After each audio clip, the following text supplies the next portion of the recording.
You're listening to the Cantina Cast, your home for thought-provoking Star Wars talk. Join Albert and Jonesy in breaking down the latest news, trailers, movies, and of course, your favorite characters from a galaxy far, far away.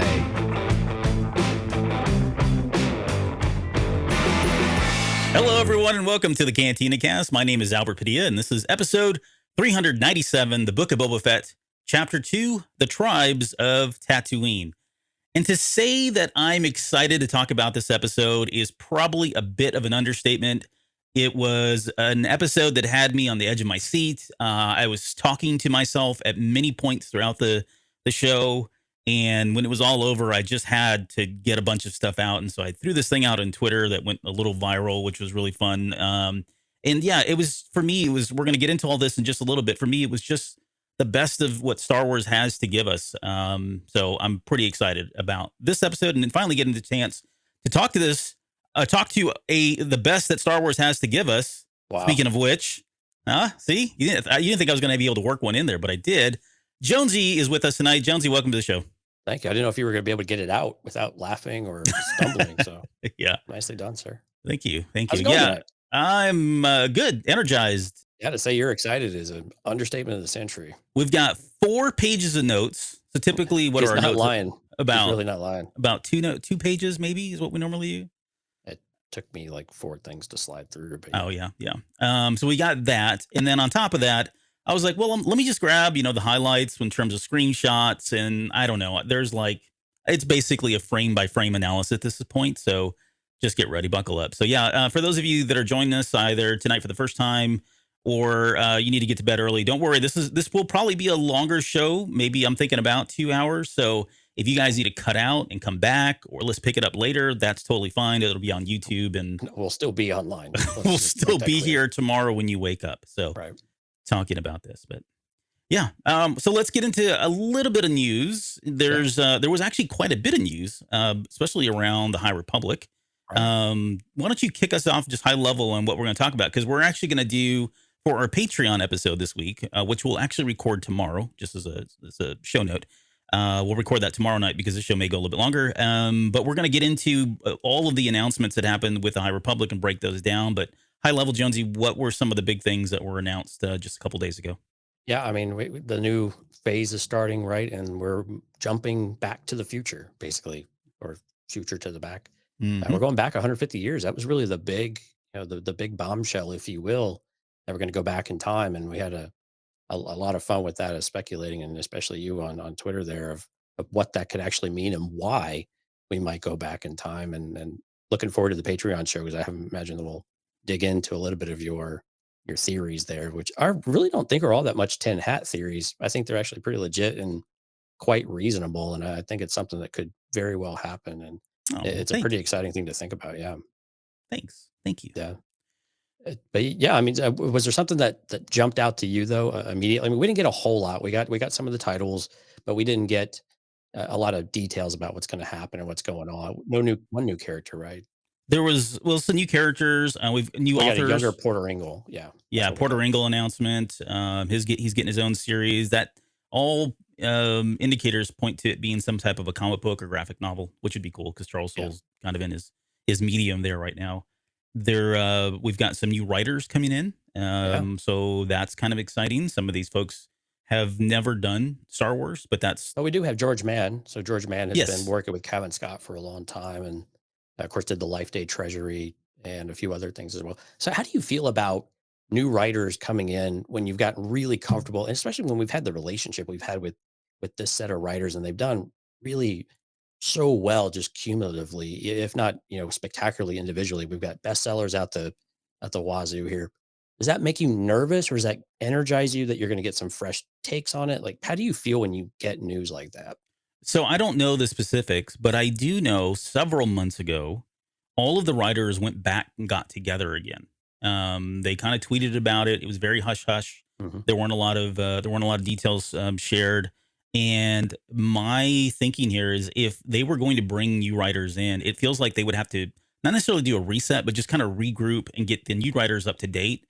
And I want to say that that was probably what they were doing. Again, pure speculation. I'm going off of, again, the tweets, but it sounds like they probably all got together, pulled in the new writers, got everybody up to date on what's going on, laid out the plans for what phase 2 is going to look like, so that these guys are not going in blind and working off script, almost literally, right? They're staying with the MO and staying true to the narrative that they're trying to tell that they had laid out, 2 years ago or whatever it was. So Yeah, and the thing that people should take comfort in, if this does make them nervous, is that this has been the single most cohesive storytelling experience that we've had, and all within the course of a year, really, that we've, mhm. I think, probably ever had in Star Wars, right? Especially in this amount of time across different mediums of books and comics and just multiple authors or multiple sources of where they're going. That consistency and that uh, just that cohesion is just so important. And when we've seen it work so well, that it's encouraging that that type of thing is going to continue,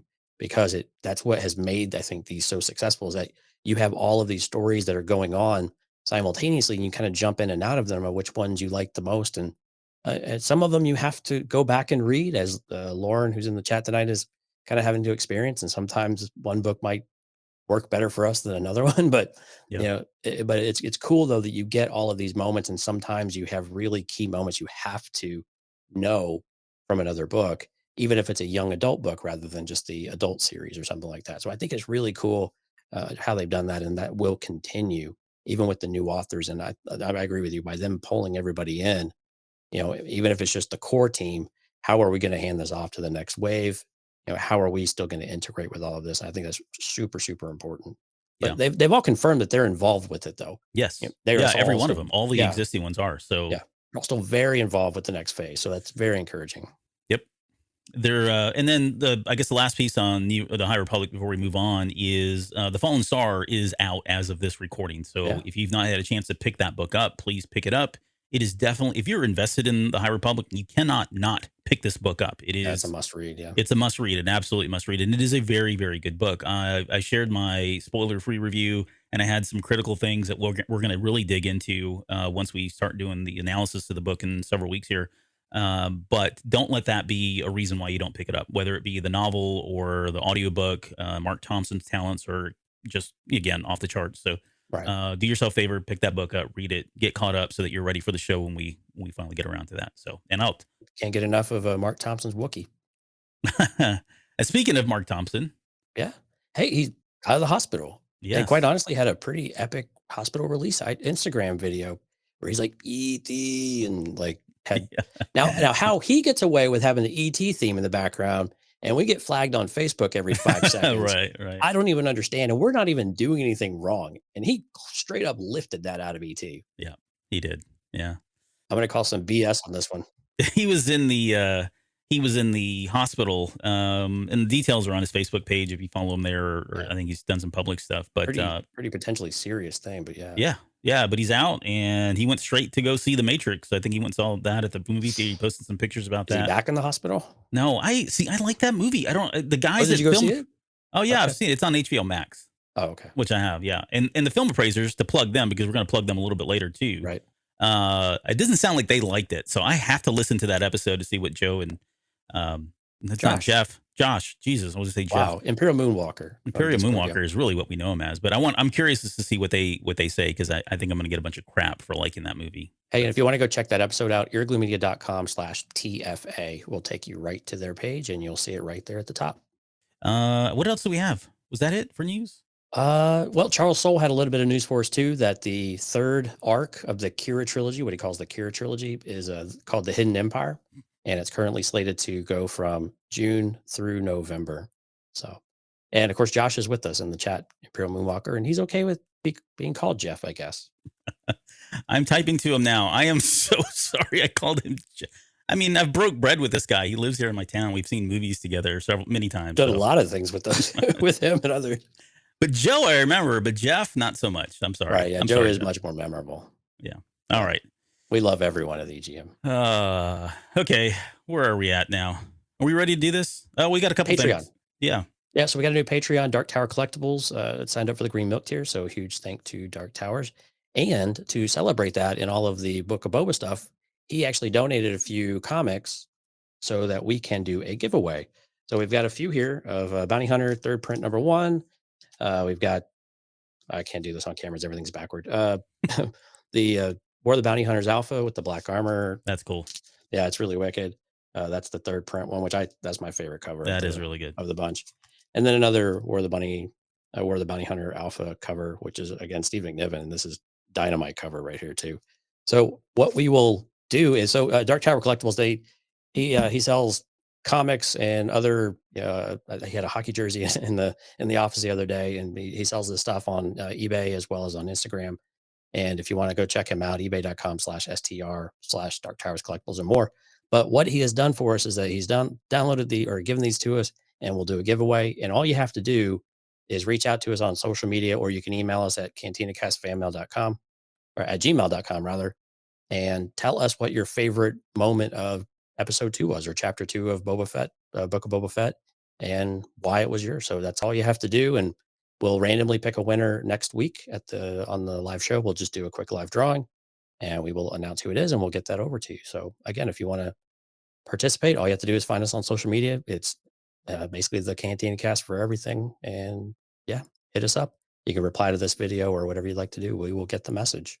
Yeah, I'll get something out there. It'll be something quick, but we'll get something out there where you can actually reply to on social media as well. So yeah, and definitely go out there and check out Dark Tower Collectibles. He's got really lots of cool stuff. There's a comic lover, slabbed comics, graded comics, raw. He's got all the good stuff. So certainly go out there and check it out. Yes, thank you for doing that, for donating that. Okay, let's see, what else do we got?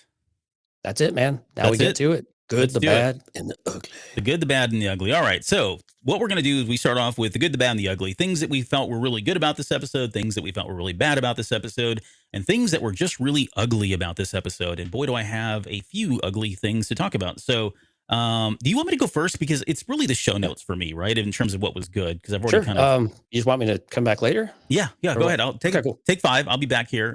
No, so I've got... Let me get into my good stuff. Yeah. And number 1, just really quickly, Steph Green. I don't know where you've been. I know I went and looked to see what she's directed, but my goodness, there were so many shots, and you're going to see them when we're going through the screenshots that I took that are just, I mean, I hate to make the comparison to somebody like Rian Johnson, but it's that same kind of thing where every shot so many shots within this episode are just beautiful to look at. The way they're framed, the composition, the staging of where the characters are at. The direction, the different types of views. I mean, this is all film appraiser stuff, so I don't want to get into it because they're going to really tear me apart for not saying the right terminology. But just cinematically, it was just a pleasure to look at. So I can't wait. I hope she's got more stuff in line either here or in another episode. Yeah, one of the things that I really enjoyed was one of my favorite movies of all time is Lawrence of Arabia. And this had echoes of Lawrence of Arabia beginning to end, right? This whole concept of him going in and, becoming one with the natives and the locals, and then going in and the train heist and all that's pulled right out of there. But there were also I know people have made the comparisons to like The Last Samurai. And I said Dances with Wolves was in one that, that certainly reminded me a lot of that movie. And then a little bit of Avatar, but Avatar is kind of pulling from all 3 of those. So, you know what I mean? So, but yeah, this whole concept, this trope is very, very familiar. And it's like the first time that I can recall that we've actually seen it in Star Wars, which is really exciting because I actually love this trope a lot. I don't think I've ever seen it and went, well, I don't really care for that. It was just great. Okay, let me keep going here. The costuming. Everyone's costumes are just phenomenal. Like, and some of them are just very plain because they need to be, right? Cammy's not in anything but basically a bed sheet. But if you look at some of the costumes, like for the Tusken Raiders, we've talked about them. I'm calling them the JJ biker band, right? Those, the bikers, their outfits are really, really nice looking. And then Madame Garza's is just phenomenal. Like it's so intricate in terms of what they did. So, and just beginning to end, like all of these costumes are just really good. So I know we don't talk about costumes a lot, but it did stand out for me. I just love the way that Jennifer Beals like delivers lines. I just love Jennifer Beals. I know I could just listen to her all day though too. Yeah. She's like a crush of mine that I've had for 30 years. Oh, wow. Ever since Flashdance. I'm not even 30 years old. All right. I know. Twins and Black Hay, right? I mean, I was not expecting the twins. I wasn't expecting. Oh, wait, we should pause. We should pause right here. We are going to spoil the living hell out of this episode, this chapter, right? So you've been warned. This will be spoiler heavy no holds barred here. So if you haven't seen it, pause, go watch it, come back and listen to us. Otherwise, prepare to be spoiled. Yeah. You've had your warning. So yes, Black Chrysanthemum. That was just being able to see that for the first time, Mhm. and having read the comics, and I mean, and then even like they didn't take any. They didn't. It's almost like a carbon copy right out of the comic books, right? They didn't Oh my really God, yeah. have to do much to him. Mm-mm. And sometimes you worry about that, right? When they bring him over they lift him off the comic books or out of a novel or something. There's always, something changed about him because they feel like it's not going to appeal to the audience. But this is exactly what I think for the most part, he's exactly what he looks like. I can't remember if he had one shoulder pad, spiked arm pad, or shoulder pad, or two. But in this one, he had two. I just couldn't remember if it was one or not in the I think in the comics. comics he had one, but it would make sense. He may have had two at some point though. But you talk about true to life of what you've seen in one medium and bring it to another. Hmm. They knocked it out of the park. It was just right on the money. Yeah. And we'll get into him in a little bit more. Okay, number 5. The female warrior, whatever her name is, whatever we're calling her, I'm just calling her she, is just like wonderful. The Tuscan second in Yeah. command. Yeah, like the the warrior, the main warrior. I don't know what they have never really given her a title or anything, but yeah, and I want to get into that a little bit later too, but just everything about her is just phenomenal and fantastic. So everything from about the 41-minute mark in this episode to the very end, literally into the very last second, Right. was just great filmmaking, beginning to end. I mean, it's just, and I know people, I've had, my Twitter posts, there were some people that were pushing back saying this was not very good. I know we've had people even in our own Discord that said it just wasn't, it was just okay for them.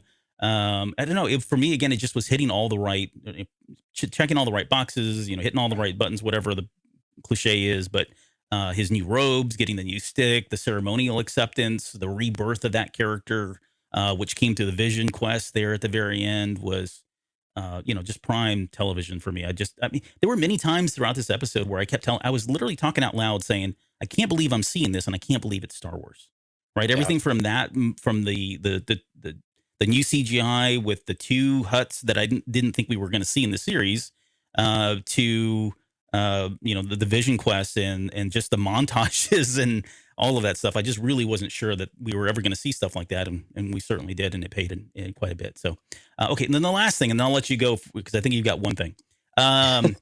The theme of this is, we keep hearing rule with respect, and this was the episode where, for me, it finally clicked. Why?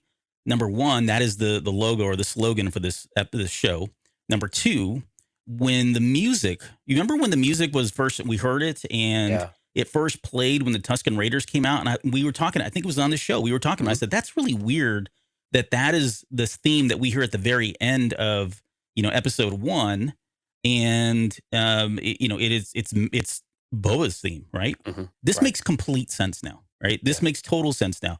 It is the theme of the Tusken Raiders, but it is the theme of Boba Fett because of his time that he spent here. On top of that, this whole slogan of rule with respect we're starting to see a mirroring of the 2 storylines now, right? Everything that's happening in the past, and again, this is kind of speculation on my part. I'm starting to see it. I'm not saying it's going to play out and continue this way, but everything that we're seeing happen in the past is what we may potentially be seeing that happens in the present. In other words, he is come in, he's trying to establish himself, he's earned the respect of the Tusken Raiders, and now we're seeing in the present time, he's trying to do that same thing to earn the respect of the other daimos or underground people and all that. And so it explains a lot about his character and where he is and his approach, right? This just explains so much for me. We'll have to debate some of that we'll have to debate some of that as we go through the show. Yeah, Be we'll do that in interesting, hour 3. Okay, so and that's all I have. There's plenty more good for me, but I'll get to those as we get through the episode as it comes up. But give me yours. Right. What do you got? Well, I'll be a little more succinct, but yeah, Black K and Black Chrysanthemum. I couldn't tell you how loud I yelled and how excited I was because this character in the comic book. So he was first shown in the Star Wars flagship comic books that were released, not this wave, but the original wave when Marvel took back over. And he's just a badass. And he's been in the Afro comics, the Vader comics, all these things. And it's just really, really cool to see that character and them just to get it so right. And Mhm. the most menacing Wookiee I think we've seen, potentially ever. That black fur and the way that they had it in the snarl and the way that the way that they did the voicing of it, or that growl, that guttural kind of feeling that you get, or that sound was just absolutely perfect and very much like any Wookiee we've heard before, which is this guy's like on steroids, right? Yeah. It's just amazing. Something else I really, really liked was I mean, gosh, you're talking, you're preaching to the choir about the end of this episode, like the entire. I love the parallels when he's crafting the gaffy stick with the armor, and the contrast of that with the armor from the Mandalorian. I thought was just Hmm. beautiful the way that they did that. The Vision Quest was really cool as well. It was a little weird in that respect. I liked some of the shots were really cool, and it was interesting to be able to make connections with even other Star Wars films at times about what was going on, and even things from our childhood. So the train was a great example.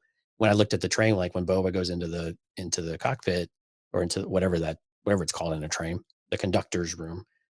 It actually, and he looked out and it's on fire. It actually reminded me of Back to the Future 3 of all things. Right. With the train sequence. Yeah. Yeah, I mean, it was, and I didn't put them Uh-huh. side by side, but I imagine they're pretty close, and so it was just a lot of fun to have those types of things, and Yeah. so I really enjoyed those aspects of the episode, and you touched on a lot of them, so I won't regurgitate it, but it was a lot of this episode from beginning to end was a lot of fun, and I was very critical of chapter one with the yeah with the dream type of sequence, and I'm still critical to that. If we're talking about kind of the bad, I'm still critical that we're spending so much time in the past rather than talking about what is going on right now, because that seems to be a bit of an afterthought.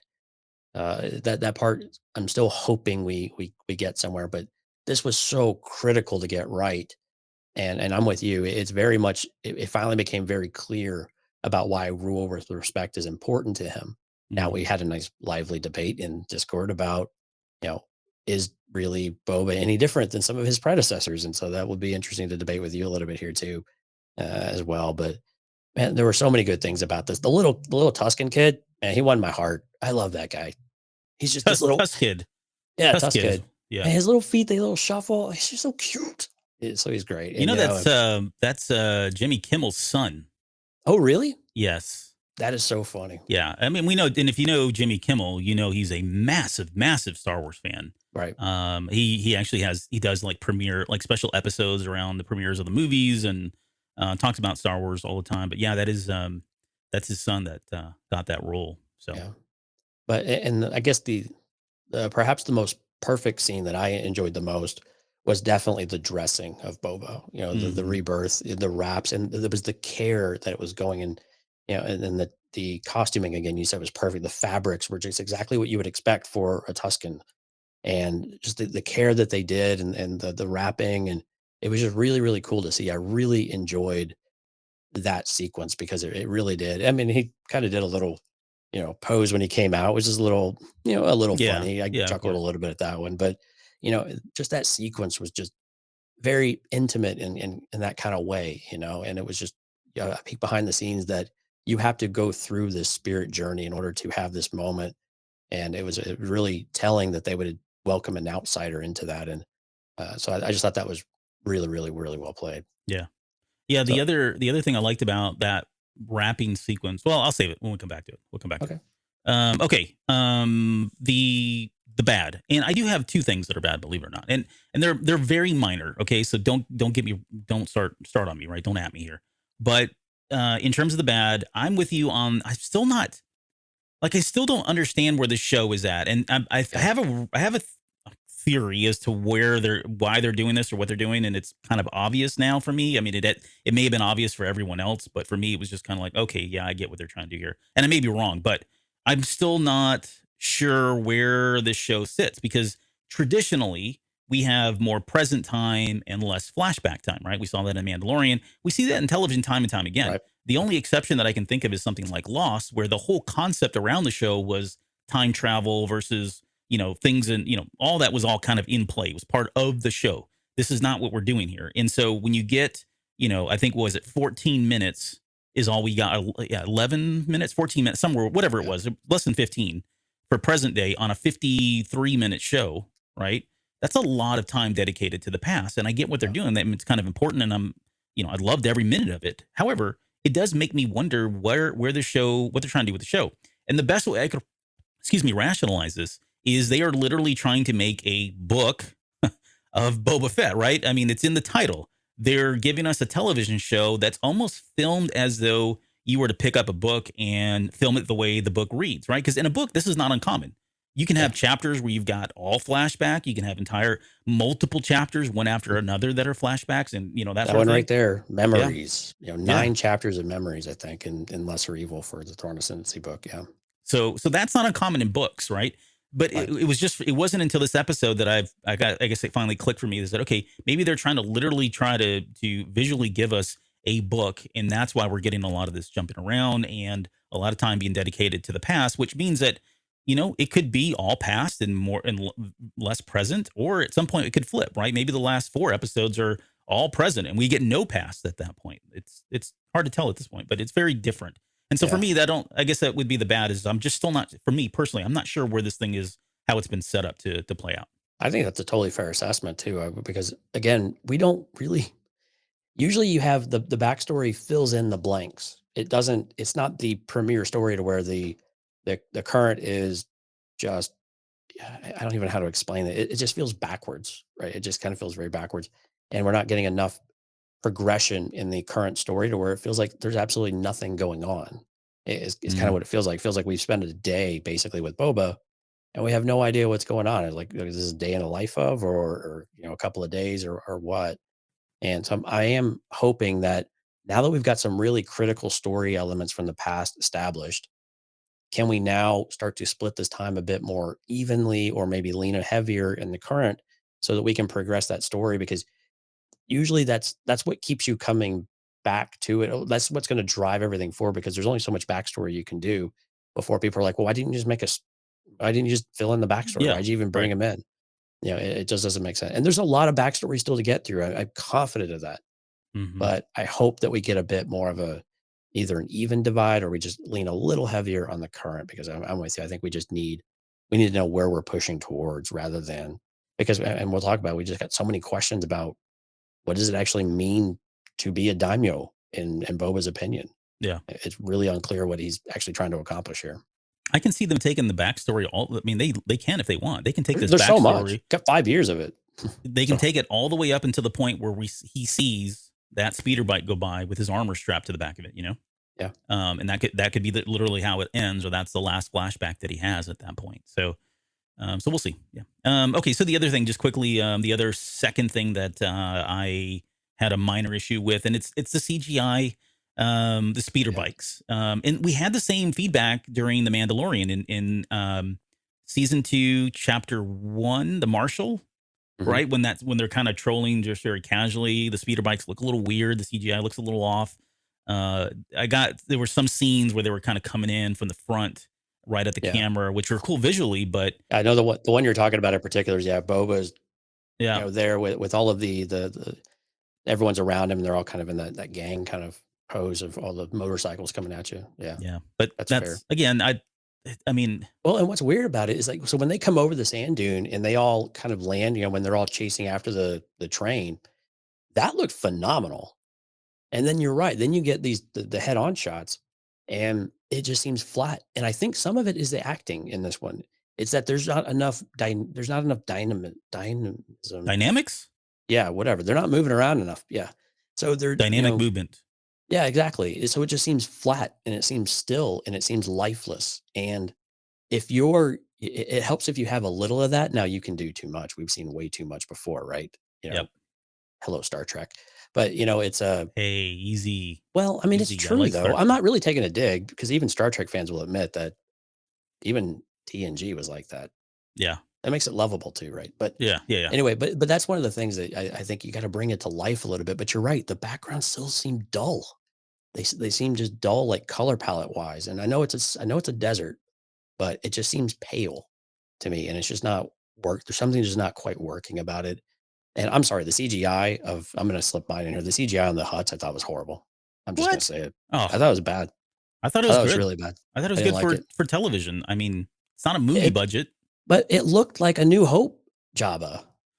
What are I they? mean, I literally thought, and maybe it was an homage to that.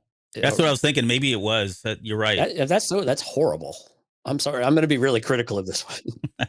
Well, way to like look, here goes everybody dropping. We've already lost 5 people. And maybe it was like a self-correct kind of thing, or I don't know. I mean, I don't have a problem with the concepts of the huts and things like that. And actually, that's one of the things I liked was the if you pay attention to the people holding the litter and they're just sitting there, one guy's like he's really struggling to stand up. Right. Yeah. I just loved it. I thought it was perfect. Those were the little moments like that I thought were really, really cool and gave that scene more life and character. I like the dialogue. I like the way that they had that scene. It was just the visuals just weren't working for me at all. So Lauren agrees with you. She says, I thought they were going for A New Hope look. Yeah. And if they did, man, they knocked it out of the park because it definitely looked like 1997. I prefer that was Zero. a dig. Look at that. Oh, Zero the Hut. Yeah. Well, Zero the Hut. I hate that there guy. He is. It's been a while. Thank you for pulling that out. It's been a long time since you've done it. I need to practice them. I haven't done them in so long.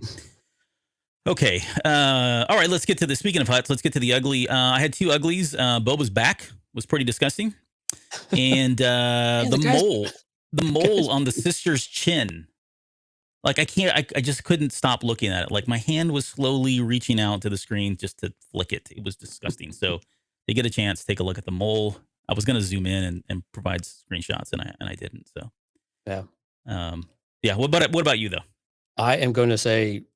Well, I had another funny moment. So the Tatooinians in the bar, they reminded me another Back to the Future reference, Back to the Future 2 with Biff and the guys with like the shades, his crew. Oh, right. They totally reminded me of all of those guys. But I'm gonna, besides the Tatooinians being a bit not easy on the eyes, I'm gonna say that the ugly was the laziness on their jacket, where if you translate the Orabesh on the bottom of the jacket, it says Tatooine. Right. Yeah. I mean, really, guys, you are so unimaginative that you would just put Tatooine on your back, and there's no other words on there. I didn't see any other lettering back there. So that says, where you going? Moly, moly, moly. Yep. The entire time I was looking at yeah. They're so I think what they're doing for that Tatooine on the back, it's like a biker, right? If it's a biker gang, what do they call a flock of, is it a flock of bikers? I'm kidding. I have no idea what it is. A gang. It's a gang of bikers, right? Whatever. Yeah. They have their local chapters, and they always have their name on the back. And so this is the chapter for the Tatooine planet. So that's not uncommon for them to have it, but it's just that's like the only. Well, do we have an Earth chapter of the Hells Angels? No, because we're not intergalactic yet. Yes, we have a Space Force. You're getting ahead of yourself here. There is some writing on the bottom at the bottom of the jacket. And I've not had a chance to go through and look at that. So it has a Tatooine thing on there. It's got the logo of what looks like, or we'll show that in a little bit, the Rancor skeleton, whatever their logo is. Right. And then Moochie, right? Yeah, Moochie. Or maybe it is. Followers of Moochie. And then the bottom has some Orabesh as well. But there was only one shot that I could see, and it was like half of whatever that word is. And I did not translate it. I'm sure someone else has already done a video on it. So we haven't gotten there yet. So, right. Okay. Are we ready to start the show notes? Yeah. Like to actually get into this? All right. I'm going to pull up. We're going to go through. I've got, again, 8 million screenshots here to cycle through. So just bear with us as we do this. Let me make this full screen. There we go. So here we go. Tribes of Tatooine. And of course, it opens with the first shot. We talked about this in the trailer. This was one of the first ones that we'd seen. We knew there was somebody coming up there. Jabba's palace, or now Boba's palace. I got to remind myself to call it Boba's palace and not Jabba's palace. But she's walking in this Night Wind order. So we got the name in this episode, which it was not a name that I did not go out to Wikipedia. So if it's, I'll probably be wrong if I say this, but it doesn't sound like, it isn't a gang that I recall. I think it's a new gang altogether. Yeah, it's a order of assassins, right? Yeah, that are expensive. That are very expensive and overrated, apparently. Yeah. This is where, again, Fennec shines in these moments, right? This whole sequence here where she's just unimpressed and almost defensive about some of it. Like, he's not that good. It was just perfect. We've got this scene here, very reminiscent of Return of the Jedi when the gate opens up. Yeah, and this shot was too, right? Luke, from the side when he was presented in front of Jabba. There were a lot of homages to Return of the Jedi in the sequence. Such a terrible and unsafe way to walk a prisoner behind you. That's a very good point. You should always walk them. They should always be in front of you, not behind you. But maybe that speaks to her badassness. She That's right. knows he can't do anything. Well, he was kind of chained and shackled, so. But he could have easily gone for like a choke or something, you know. Okay, so they bring him in, giving him a third degree, want to know who he is, all that. And this is where we learn the name. We also learn that they don't ever give up, you know, who they work for, who's hired them. Right. And I think it was in this moment here where he yells back "Ichuta," which we know from very rude. It's, yeah, from Empire Strikes Back. I always thought, even back in Empire Strikes Back, to me that's always been "fu," like, and maybe it isn't. I don't know if it's ever been actually translated, but that's basically what he's. And it would make sense here that he would say that to him, right? They're threatening his life, and he's like, "Yeah, whatever, buddy, "fu." And we didn't mention 8D8. I mean, there were a couple things that we didn't mention in the last episode because we did it the night of, and I mean, good Lord, we had a lot of show notes, and we're not going to always get everything. But I did want to mention that is 8D8, the torture droid from Return of the Jedi. Excuse me. And now he's being repurposed as, I don't know what really. He's just kind of like this liaison or something, or an advisor of some sort. I don't know what his role here is with Boba. Maybe he's just one of the only people around that was still available to help out. So he goes and gets coffee or whatever else. Yeah, so he won't budge. They throw him down into the Rancor pit. Very cool stuff. I mean, this is all reminiscent of Return of the Jedi with Luke going down to shoot. Right. I didn't capture that in here, but that was almost like a frame by frame kind of setup for that. And then this look of them. So all of this was a big ruse. There was no Rancor. I was really hoping that Moochie was going to come out when he went down in there. I mean, I was fine. I liked the little gag here, and I liked, the way Fennec handled it, and then the little rat that was there, which we'll talk about Ratgate here in a second. But he finally confesses that, the mayor, I don't know if I have it here. So there's the gate, and that's the gate from Return of the Jedi, the one that Luke goes up against when he's trying to get out. That's kind of cool. And yeah, here's that moment here where he finally confesses that it was the Mayor McCheese, that is who sent him to kill him. So, and then there's the rat. So there was a lot of people were upset that there was a rat in Star Wars. I can't believe we're giving this. This is how stupid. I'm sorry, but I was just floored and beside myself. The amount of criticism that people look for now when they can't find any, and talking about how there shouldn't be rats in Star Wars because that's a earthly thing. But I mean, we got womp rats, we got mouse droids. I mean, you can go on. There's tons of things that you could throw out there as analogies or reasons why. But really, this is what you're focusing on, the rats of Star Wars. Yeah. So, but yeah. Anyways, it was a good little thing. But okay, let's move on. We get into another glorious shot of Mos Espa. They decide to go and pay the mayor a visit. Yeah, pay the mayor a visit now that he's bring back his trash. Yeah. There's this is the walk of shame that they're doing here, pulling him through the streets. And the one thing that stood out for me during all this, I mean, yeah, he's not, he doesn't have his litter, and there's people looking and staring, and they probably all know it's who he is at this point. But the number of Trandoshans that seem to be just kind of hanging out, number one, and then they're giving him this creepiest look. Like, these guys here are pretty creepy, but this dude on the right here, I mean, look at that. That look could kill you right here on the right hand side. Left one, the kind of, or is it the left, the purple? Well, the one, I mean, neither one of them are looking all that hot, dude. So. Right. But yeah, I mean, these guys look like, I don't know. Yeah. So what do you have any theories as to why? Like, and the reason I bring this up is because it did feel like the shot hung on them for a little bit longer than normal. And I don't know if it was because they were trying to show off how cool they're looking, because this is some pretty good, CGI mixed with maybe it's not CGI. Maybe it's all just real, These look practical. Yeah. Practical effects. But yeah, any reasons as to why that they hung on these guys as long as they did? Do you think we're going to see them a little bit later? Well, I mean, we know we're going to get Trandoshans in kind of a meeting with Boba Fett, and it'd be interesting to go back and see if any of these guys were part of that. But it could be that there's just a Trandoshan contingent here, and I'm curious if they work for the other ones as well. But the one on the left here with the blue, sweater looks a bit homely, I guess, for some of the stuff. But I don't know. They look like they're just having breakfast. Yeah, this is the guy that he's the more he actually looks fashionable. like a pilot or mechanic or something like that. He actually looks functional. The rest of these guys just look overdressed. Yeah, and hot and sweaty. Right. And I mean, if you're a lizard, I don't think you'd be out in and the sun shines so much, but Lizard. yeah. They're okay. Well, and then the other thing I want to mention is we did have all the Trandoshans from Mandalorian during season 1. So Yeah, I mean, it's not uncommon for this planet to have a lot of Trandoshans. It's just Right. the reason that we got 5 of them on screen for so long is just interesting.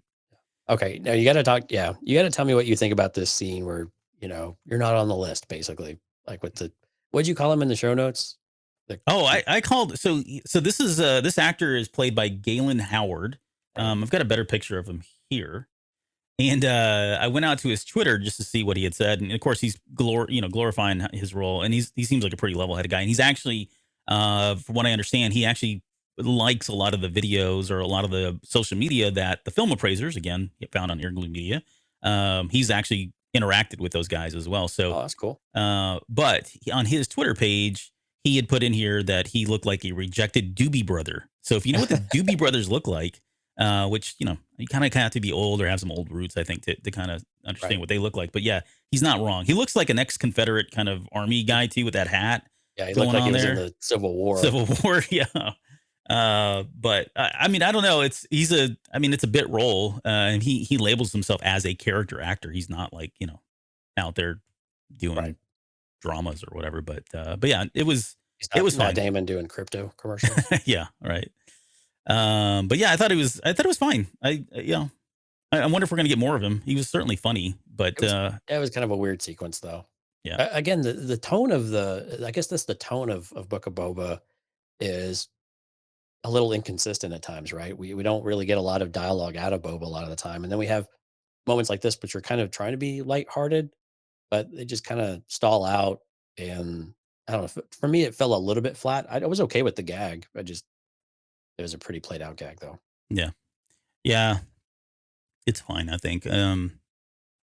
So I'd rather bitch about that than about a rat. Me too. I'm glad you bring it up, and not talking about anything else. Okay, so this is where this creep shows up again. Yeah, Major Domo's back. Yep, Major D. You know what? But yeah, he's really good. I don't know anything about this actor. I know everybody's been praising him, my brother included. But yeah, I haven't seen anything he's ever been in. But I can tell you he's really good in this role. Mm-hmm. Real slimy. Boba doesn't give a crap. Goes right on in. Which the security seems kind of lax, if you ask me. Right, this is the mayor of the town, but there's no security to get into that door. Yeah. And the only security is this one door where there are no hired help. There's no security officer. I mean, it's just it's what is his name right here? Doobie Brother. He's the only one that you've got to get through in order to get through to get to the. Your brother called him Mumford and Sons. Mumford and Sons, yeah. So yeah, he makes his way here, and then we get the Mayor Monk Shaez. Okay, so I just want to get this out of the way. So somebody on Twitter posted, this guy Scott, I'm going to give him credit, Scott Ryfun. His name is, he's at RYFUN, Ryfun. He's got some other stuff out there as well, which is kind of interesting. But he pointed out that if you say Mayor Mock Shaez fast enough, it sounds like Mayor McCheese. And I cannot think, this has got to be something Jon Favreau put in as an Easter egg. It's Mayor McCheese from the dang McDonald's stuff back in the 70s. And prior to, if you're an 80s kid, you may remember a little bit of it, but this dude was all the rage back in the 70s and 80s. So they even had a playground out of his head. Yeah, it was bars. Right. It's great. Yeah, it was really creepy stuff. So yeah, Mayor McCheese. It's got to be. There's no other explanation. Yeah. Okay. Enough of that. It was Mock Saez. Mock Saez. It's Mayor McCheese. It is. Okay. So and I love the mayor here, right? He's like just putting him down. And same thing with the Hutts a little bit later. Like no one is acknowledging who he is, right? They're doing everything they can to undermine his authority, undermine his stance, undermine who he is, right? They don't give a crap. And so he says, who is this that enters unannounced? He knows dang well who this is. And Boba Fett even says, damn well who, right? Right. But yeah, it was interesting, though, that the mayor says that he did not hire this guy. So I want to get your thoughts, because totally cool having him executed, though. Yeah, no, well, I mean, if you kill him, then there's no way this guy can truly confess, at that point, right? He's just wiped out the last bit of evidence. I mean, clearly he was a threat. Yeah. Yeah, this was very odd, where the mayor. I really liked the mayor, by the way, the Ithorian, and the way that they did the dialogue and they had the mouth moving and stuff. They really and that really did work. I was concerned about how the Ithorian would look with some of the more practical type of effects, but I think this really did work well. Yeah, this is really odd. I mean, when I call into question, of course, he starts redirecting Boa to other thing. Other forces are at play here, not Hmm. not me. And again, the whole putting of him down, then the idea of tribute, right? So he basically pays him an award, and he's a bounty hunter. He's like, I'm not a bounty hunter, right? And but but at the same time, he's still kind of acting a bit like one, but he doesn't want to be one. But why? Yeah. So what I don't understand. So well, all right. I'm just gonna shut up. I Okay. don't know. I can't get my thoughts in order here. Well, I think the question is, for anybody that, just as a refresher, these guys are not supposed to exist out of Now Hutta. So Now Hutta is where the Hutts live. That's their home world, right? So they have to be there. And because he's off world and he's in this area, the mayor's like, well, we're going to kill him. So he kills him, and, because he shouldn't be here. I think the question that I had though is whether or not we believe that the mayor hired him. Right. And because he makes a pretty strong case at the very end, I think. Maybe he's being deceptive in what he says, but I think he does make a strong case that, look, there's no reason for me to have hired this guy, because I ultimately report it to you. So it doesn't make any sense. Why would I do that? Yeah, I he's don't. just smacking him in the face. He took his glove off and was challenging him. I still think the mayor. Well, what doesn't make sense though is why they would bring him in, execute him, and then the Huts show up. Why would the Huts show up right after they had sent someone to assassinate Boba Fett? Maybe I mean, because they failed and they. how quickly could they get in though? They following it up? Were they there to claim Jabba's throne at that point? And then they didn't expect to see him there. I mean, it sounds like they were not surprised to see Boba still around, Hmm. or they were just expecting to. They just took a detour and say, "Well, sounds like he's still alive. Let's just go ahead and go downtown and have a chat with the mayor and Boba right in the middle of the square." Yeah, I think it's probably more. It's probably that they're all interconnected, right? The mayor is been in cahoots with Bib Fortuna. Bib Fortuna is just kind of, he's a yes man. He was probably reporting up to the Huts, doing whatever they did, right? He didn't really have any kind of, or wield any power. And the minute Boba killed him, the Huts immediately get here because they need to reassess or reassert their authority. Right. And I think the mayor has been kind of going along with everything else with the Huts themselves. So it's probably all the same group, at least here, this little trio. Yeah, I just don't know if I believe that. I mean, the mayor's dirty. Seems like the mayor's dirty, just like what's her name? What Jennifer Beals character? I'm drawing a blank here. Madam Garza. Yeah, Madame Garza. Yeah, Garza Fwip. The last name just cracks me up. Fwip. She's dirty. There's something going on there too. Although she seems like she's under the thumb of someone. I think that'll probably come out later. But there's definitely. I don't know. The mayor is not clean, and he's not just going to sit idly by here. Yeah. Ash said, change up the voice to sound a little less like certain someone. I think I saw today Robert Rodriguez came out and said he did the voice. That's his voice officially. Not Pedro Pascal. Yeah, Pedro Pascal.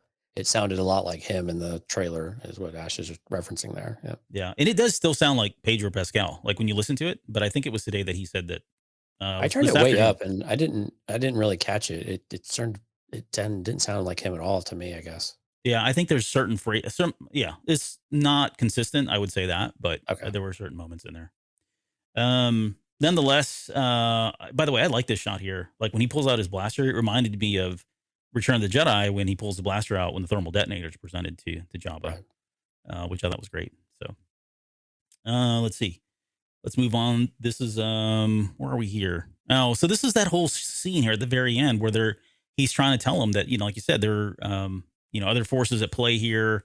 He says, do you really think that I'm the one that sent the Night Wind out to you? And then he makes that last comment here. This is the money they give him. Again, I took too many screenshots. But the very last thing he says before he goes out the door is he makes a comment about, running a family is more complicated than bounty hunting, which I thought was very, it's an astute statement, right? he's basically saying, look, this is way more complex and nuanced than you think it is.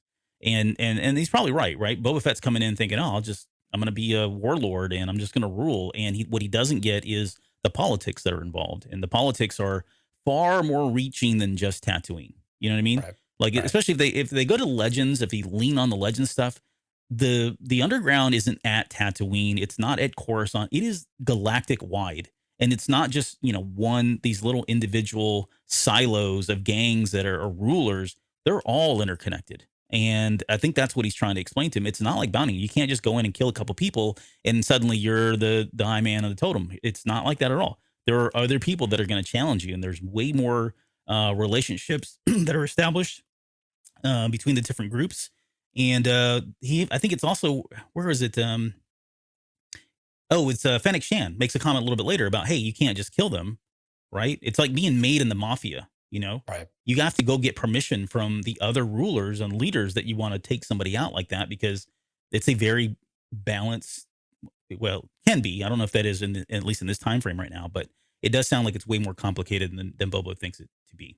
Right. Yeah. And the mayor's proven a point, right? You're out of your league.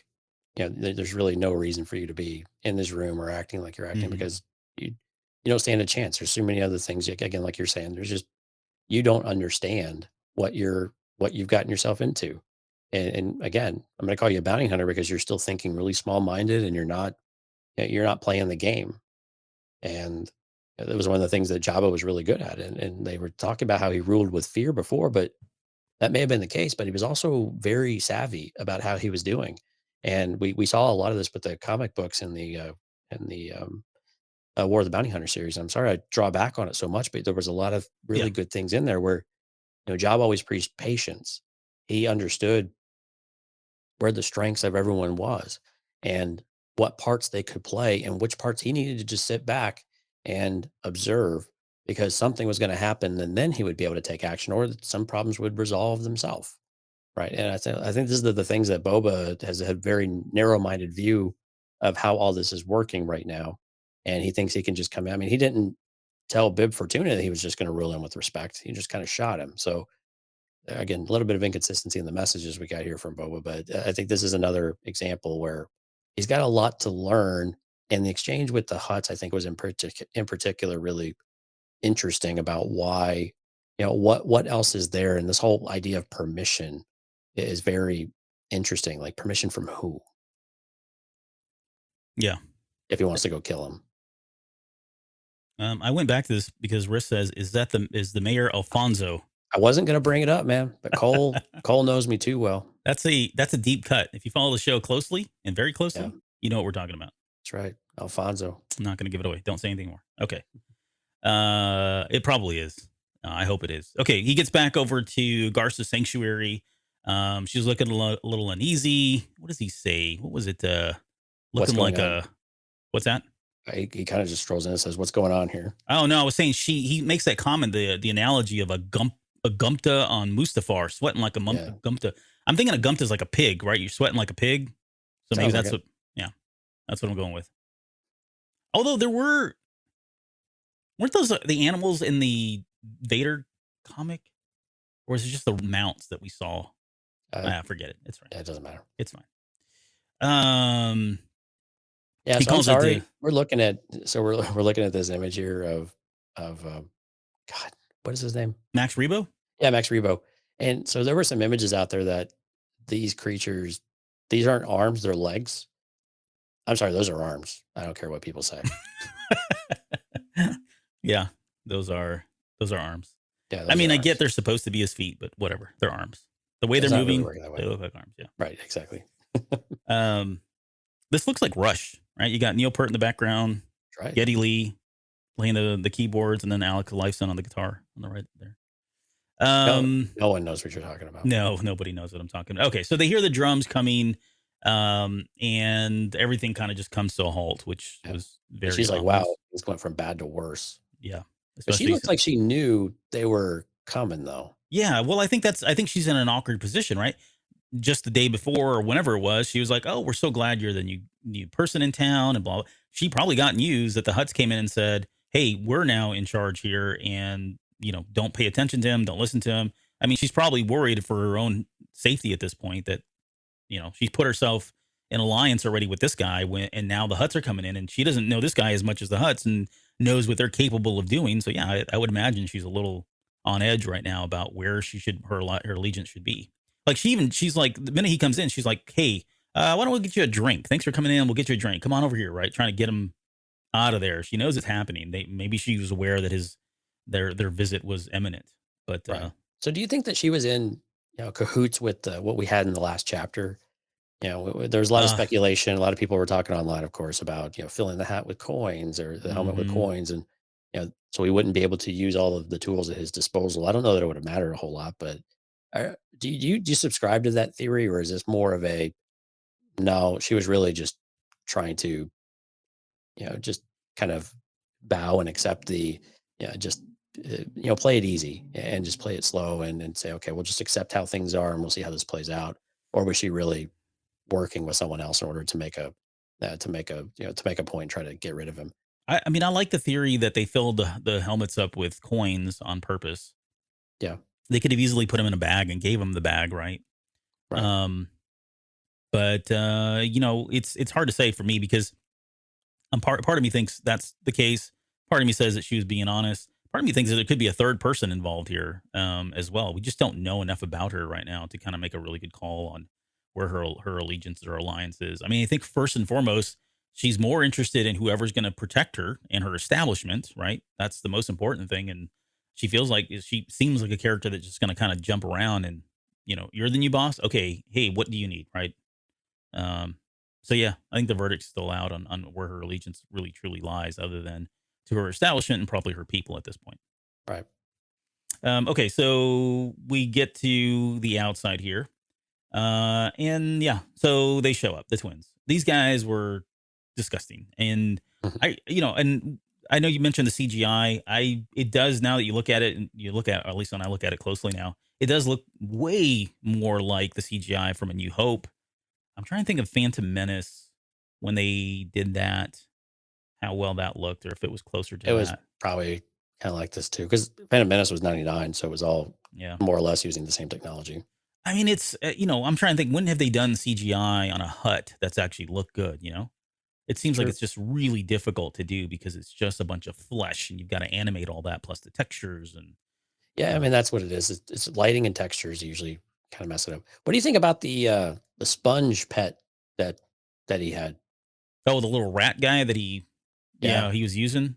I laughed so hard at that one. Yeah. I was like, that's perfect. Well, it's funny too. If you watch the rat, he's like squirming and all that. At one point, when he finally it's free, he bites the finger of the hut there. He bites his hand and then he finally kind of tosses him off to the side. So, but yeah, I mean, it's, I think I got a picture of that in here as well somewhere, but we'll get to that here in a second. And these guys are basically coming in saying, look, Jabba was in power. We're his cousins. It's a next of kin kind of thing. This should really have been passed on to us. Thank you, but no thanks. Be on your way kind of thing, which doesn't explain Bib Fortuna. But again, in my headcanon, Bib Fortuna has just been working for these guys, or he's just been a person that they could trust to kind of sit there. Spine, so he's easily manipulated. Oh, exactly right. Yeah, right. So that would make sense that now that he's gone, that these guys are kind of coming in here. And then of course, we get they're talking about, here's the paperwork. There's the mole. You see the mole? I don't think that's a mole. I think it's a mole. Very deliberate. It's a mole. Because he's got a tattoo in that same place. Well, it's not a tattoo, and it is like there's some dimension to it. All right, we're going to break this down. So the next 10 minutes will be dedicated to this mole and whether or not it's real. It looks like a mole to me. All right. No. Let's talk about this guy. Oh, yeah. So, I mean, even like right in the shot, I was like, I just knew who he was. Yeah. I didn't know. No, I'd be honest. I didn't know. Not until he came until the next shot. I just thought it was like somebody with like really dark hair, but it didn't. I was not thinking again ever that we would see this. Like I kept saying to myself, I can't believe I'm seeing him on the screen. I didn't either. But as soon as I saw it, I knew the armor and I knew the braid, and I was like, yeah. I mean, I literally just yelled, yes. Yeah. But yeah, here he is. And I don't know who they got to play him, but the looks are really great. So hopefully it's they're not doing fancy things with cameras to make him look taller than he is, but he's supposed to be towering, Yeah, like he's a a huge massive Wookiee. Wookiee. Yeah. I think Because he was he has been enhanced, I believe, hasn't he? like augmented in some way. Yeah, I think so. Some I sort of can't remember if he was or experiment. not. Yeah, because he's been tortured and stuff like that. He's got a bit of a past. Yes. But yeah, man, that is one. I hope we get to see more of him. I hope this wasn't just a cameo. So Because this is man, Black Chrysanthemum, and yep, he is for anybody that doesn't know, he was a Wookiee that was I guess exiled from Kashyyyk. Kashyyyk. He was not a good person. He left. He ended up being found by there was the brothers. I can't remember what their names were. And you're probably closer to this than I am, but he ended up being like fighting gladiator. He was a gladiator. That's why And Boba Fett calls him a gladiator. yeah. And he's got history with Dr. Aphra. He and Boba did some work, I think, for who was that? Was it Aphra or Vader? I think it was for Vader. Yeah, Well, but yeah, and then the whole God, what was that weird Screaming Citadel series was wicked. yeah. So that's why I think like this scene, right?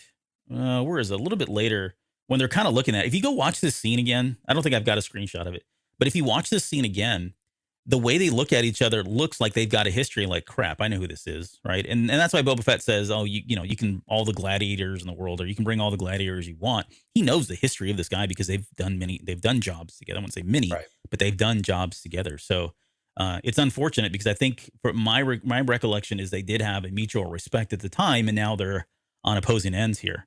So one of two things I think is going to go. This could go one of two ways.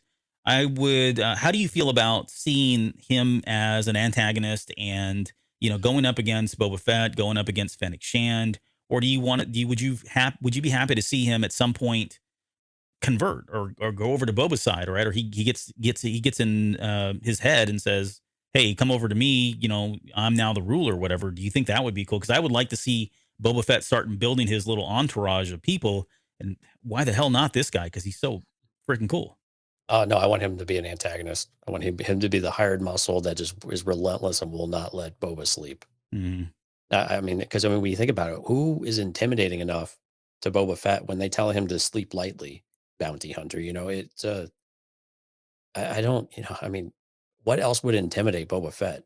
And I'm sorry, Boba's really confident about what he can do, but there's got to be at least a small piece of him that's like, I'd rather not Yeah. if we could avoid this. So I don't know, we were talking about who would kill him. I was saying it would be her.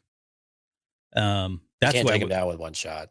No, I just meant like Yeah. in some way, not necessarily by shooting him, but in some way, like if you had to pick a character that is ultimately going to end his life, I would like to see Fennec Shand do it. Right? She's supposed to be the badass assassin and all that, and yeah, she had problems with Cad Bane, but that really wasn't fair. But yeah, not Boba Fett. I can't see Boba fight him unless he's got all his tools at his disposal, and that kind of gives him the upper edge. Right. I don't know. We're kind of getting into weird fanboy stuff about who's better than. Well, Boba Fett could really, I don't want to get into all that, but Well, we'd have to get the action figures out. exactly. Start pitting them up against each other. All right. So, all right, let's wrap this scene up because it was honestly really great. And then it ends with the Hutt saying, "Look, we're not gonna go to war here, like, even though the crazy psycho, we're not going to do it here at least." Yeah, we're not gonna do it here. It'd be bad for business." Which is right there. Bloodshed is bad for business. And then he tells him to sleep lightly, bounty hunter. And again, he takes that last little cheap shot at him and calls him a bounty hunter, even though he's trying to establish himself as the new leader here in Tatooine. So right. This isn't the last that we've seen of any of them, which is exciting. Where my concerns are is that, again, like we talked about, I want more present time now, especially now that we have this. I want to say, okay, give me this story now. I'm cool with the Tusken stuff, and that was really awesome. And I'd be down with flashbacks to kind of get us up to speed on where some of the other holes are. But this is really where I want to see the next 5 episodes go. Yeah. I mean, and the unfortunate part is that this scene really just basically ends the current, the current timeline. It was very, there wasn't a lot of satisfaction to that it was leading to something or what, where we go from here next. Mm-hmm. And I think that was the part that's leaving a little bit of maybe not a bitter taste, but just a little bit of a bad taste in your mouth of like, okay, can we please just complete a story and give us something that's actually looking forward to the next chapter in the current timeline. Because really, it's a little too slow at this point. Yeah. Let's see. Let's get some of the thoughts here. Makes Chewie look like an Ewok. That's very true. Yeah. Yeah, he's much bigger than Chewie. I think we've seen the comparison already somewhere. I've seen them, a couple of those now. Tuan says this is the Wookiees version of The Rock. Actually, Cole's Risk Bayless has got a great one too. He looks like an NFL Blitz character. Oh, if you've ever, yeah, Cole gets me. NFL you've Blitz 99. He does. if you've ever played that game. Yeah. Yep. Let's see. Alex says he's going to go up against the Tusken Raider leader. Him being Black K going up against the Tusken Raider. We'll get to that too, because I do have a theory around the Tusken Raiders and how they play into all this at some point. Which is not my It's not my own thing. It's actually being pulled from the Empire's End stuff. So, and then he also says, "Hey, I hope they join forces." So again, I would like to see them join forces at some point. Maybe at the very end of all this, when the dust settles and he's still around. Why not? Right. He's for And hire. They nod to each other because Boba likes to nod a lot. He does nod a lot. He's very good at it. Well, it's all part of the. Oh, here's the look. Yeah. This look right here. I mean, good Lord, look at his eyes. Here, Yeah. let me give you the dramatic effect. There you go. Get us out of the screen and put him on there. So, and then this look from her is also very priceless. So Fennec looking over at him, saying this is, basically saying this is not going to go well. And I threw this shot up as well because I'm calling this the Nook of Boba Fett. So there, you're welcome. Yeah. Okay. Okay. Okay. That ends the present. Let's get into the past. We start with the training here. With the gaffy sticks. This whole sequence was really good. I mean, and again, there's some very cliche tropes being played out here. It's fine. We've seen this a million times, and name any kind of movie where someone's getting trained to fight with a stick. They've got to, or combat in some way, right? I don't know what that was. I like the fact that she slapped him on the head, Right. and he looks like freaked out by it. Like, wow, like he's never been treated this way, or at least not recently that someone has done that. And then they spend a lot of time on these particular stances, which I imagine at some point is going to pay off, right? They really spent a lot of time on the way he was holding that gaffy stick. So my guess is that will happen at some point. Again, so look, some of these shots are just great. Oh yeah, that's true. Yeah. Yeah. I did like this shot too, especially the dog. The Mastiff sitting there scratching his ear. Was really good stuff. And yeah, we get to the train, the first sequence of the train. And this was so there were, again, this is playing off of Lawrence Arabia. I know there's a historic precedence out there where 1800s or so, I forget what time frame it was, but they would send trains through America, and you could pay money to put a rifle outside and shoot Native Americans. Like that was a thing. And that's not what they're doing here, but it reminded me of that, right? These guys are the Pikes that are on the train, and they are shipping spice which they really shouldn't be doing. I mean, I guess now they shouldn't be shipping spice without. It's medicinal. It's not.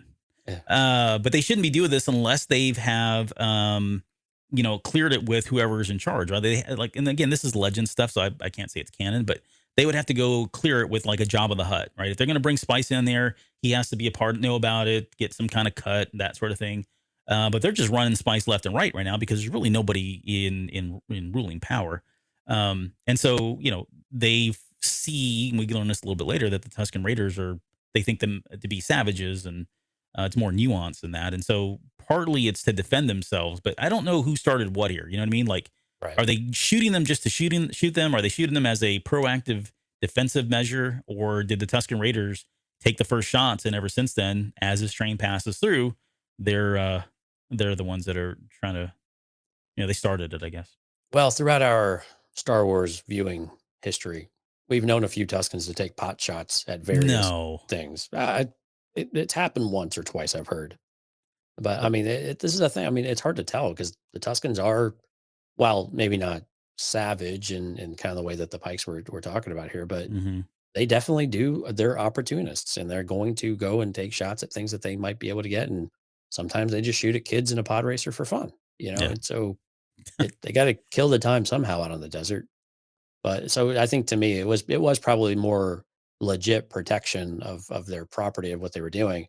But at the same time, you have a train going really, really fast, and these guys have absolutely no way of inhibiting this thing from going where they need to go. And it's so armored, like what are they gonna hit it with on a rifle? So Well, they that's hit the the part. people. Yeah, but just roll the windows up. No, I know. I get what you're saying. It's like, I mean, why make yourself a target, right? I right, mean, right, right. Yeah, yeah. I mean, I just didn't expect it though. But I don't know. It makes for more exciting television. it says, I got a comment that says they seemed like they weren't expecting the train to start shooting them, though. Made me think this is the first time that it happened. Oh, Maybe. they seem to know right away that bad stuff was about to go on. And we see this the second time. So not to be argumentative about the second time that the train goes by, though, they still don't do enough to hide. They still act like they're confused as to what to do. And so it wouldn't surprise me though if the Pikes just saw things and they started attacking because it's not like that you can put anything above them. They're not above wiping out something that seems threatening to them in the first place. Yeah.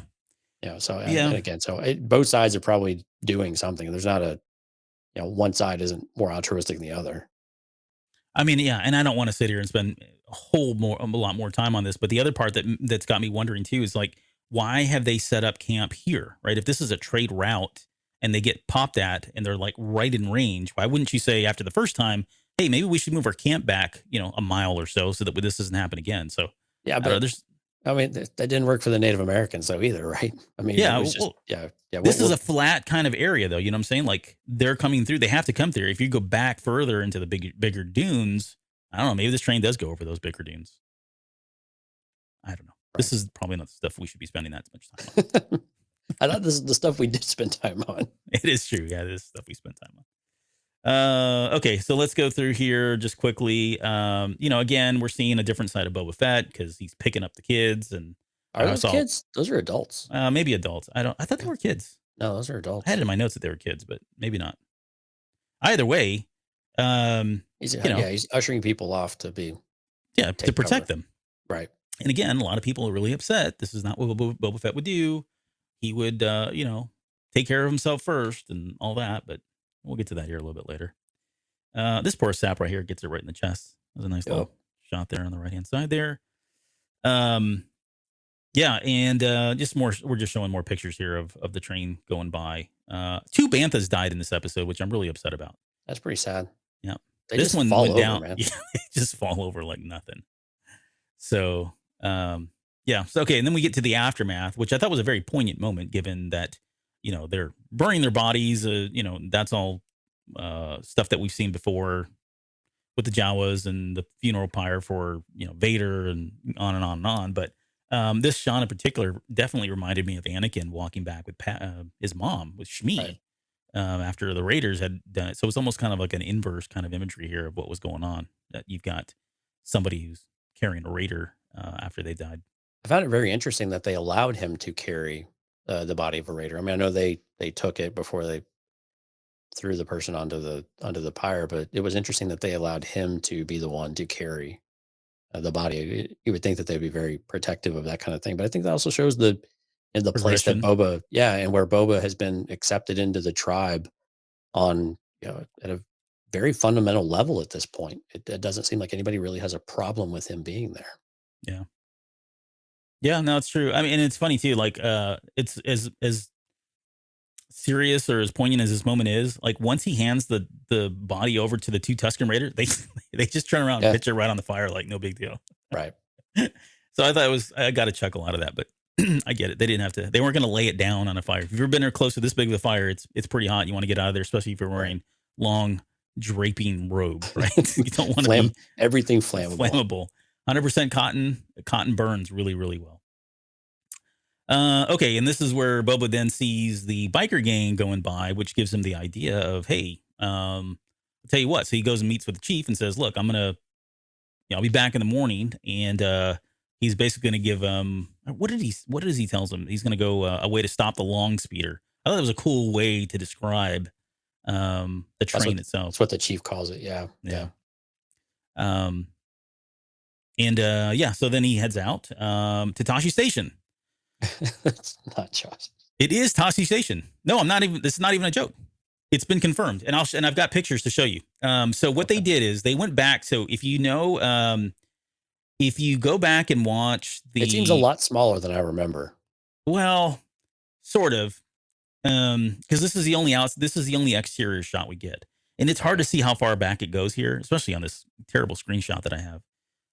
But the interior definitely looks like it. And I've got footage in here to show you so we can do a comparison of this stuff as Okay. well. But they went back to the old footage. So for anybody that doesn't remember, doesn't recall, doesn't know, there was a scene where Luke went to Tashi Station and he met up with Biggs and Cammy and Fixer, and they were talking about it. And then he takes the macro binoculars and he's kind of looking up in the sky and he can see the very opening sequence that we know of from episode 4, when the Imperial Star Destroyer is after the Tantive 4.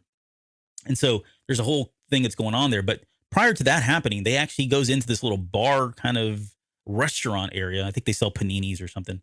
I'm kidding. I don't know if that's really true. Cappuccinos, come on. Cappuccinos, yeah. But there's a scene there where he goes in there and Fixer and Cammy's on his lap because they're a thing. And for anybody that doesn't know, Cammy was actually Luke Skywalker's girlfriend at one point. And furthermore, we covered this, in the last, when we covered the Last Jedi book, the novelization.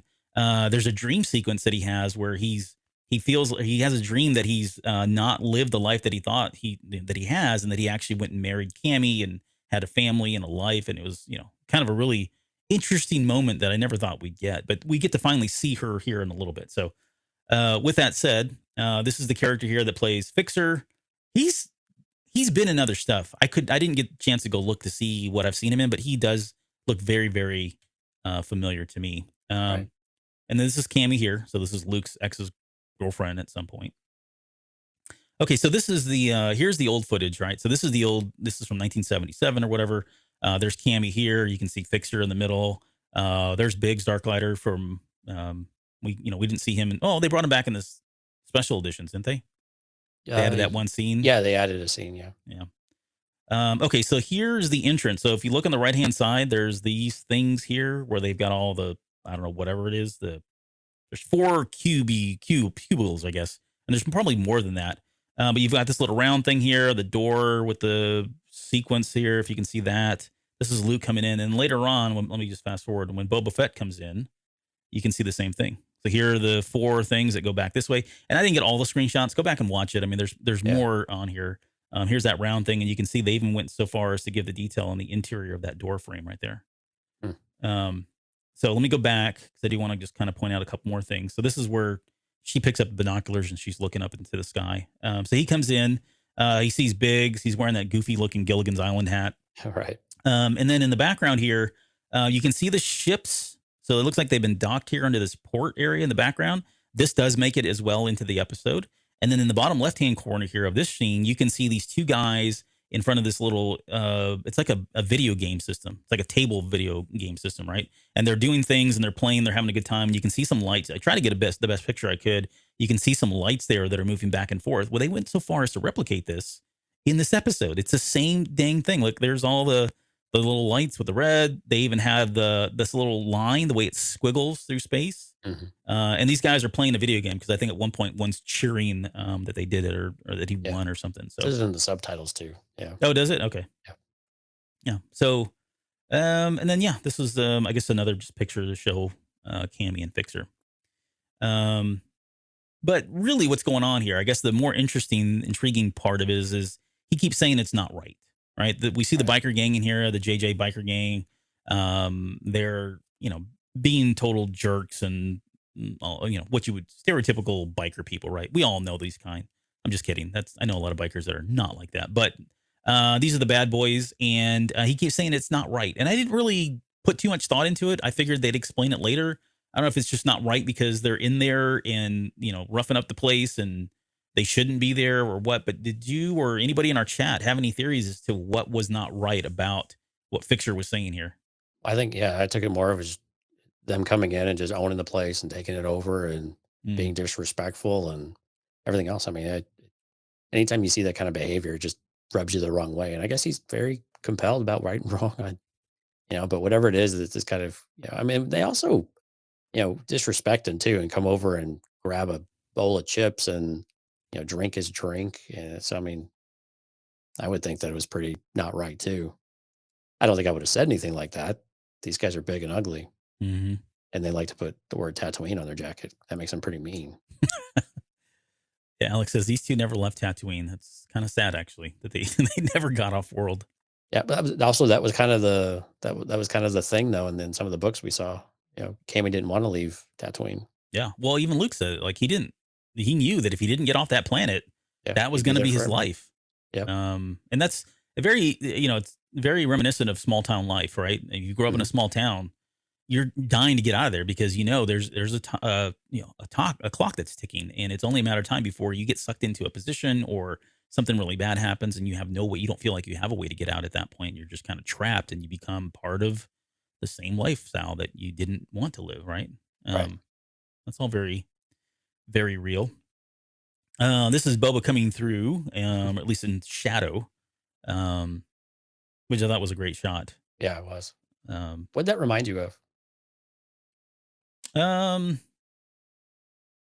Maybe Terminator. Yeah. I mean, There's so many Sort of. movies. There's a lot of movies that do this, though, with the Yeah. shadow. Yeah.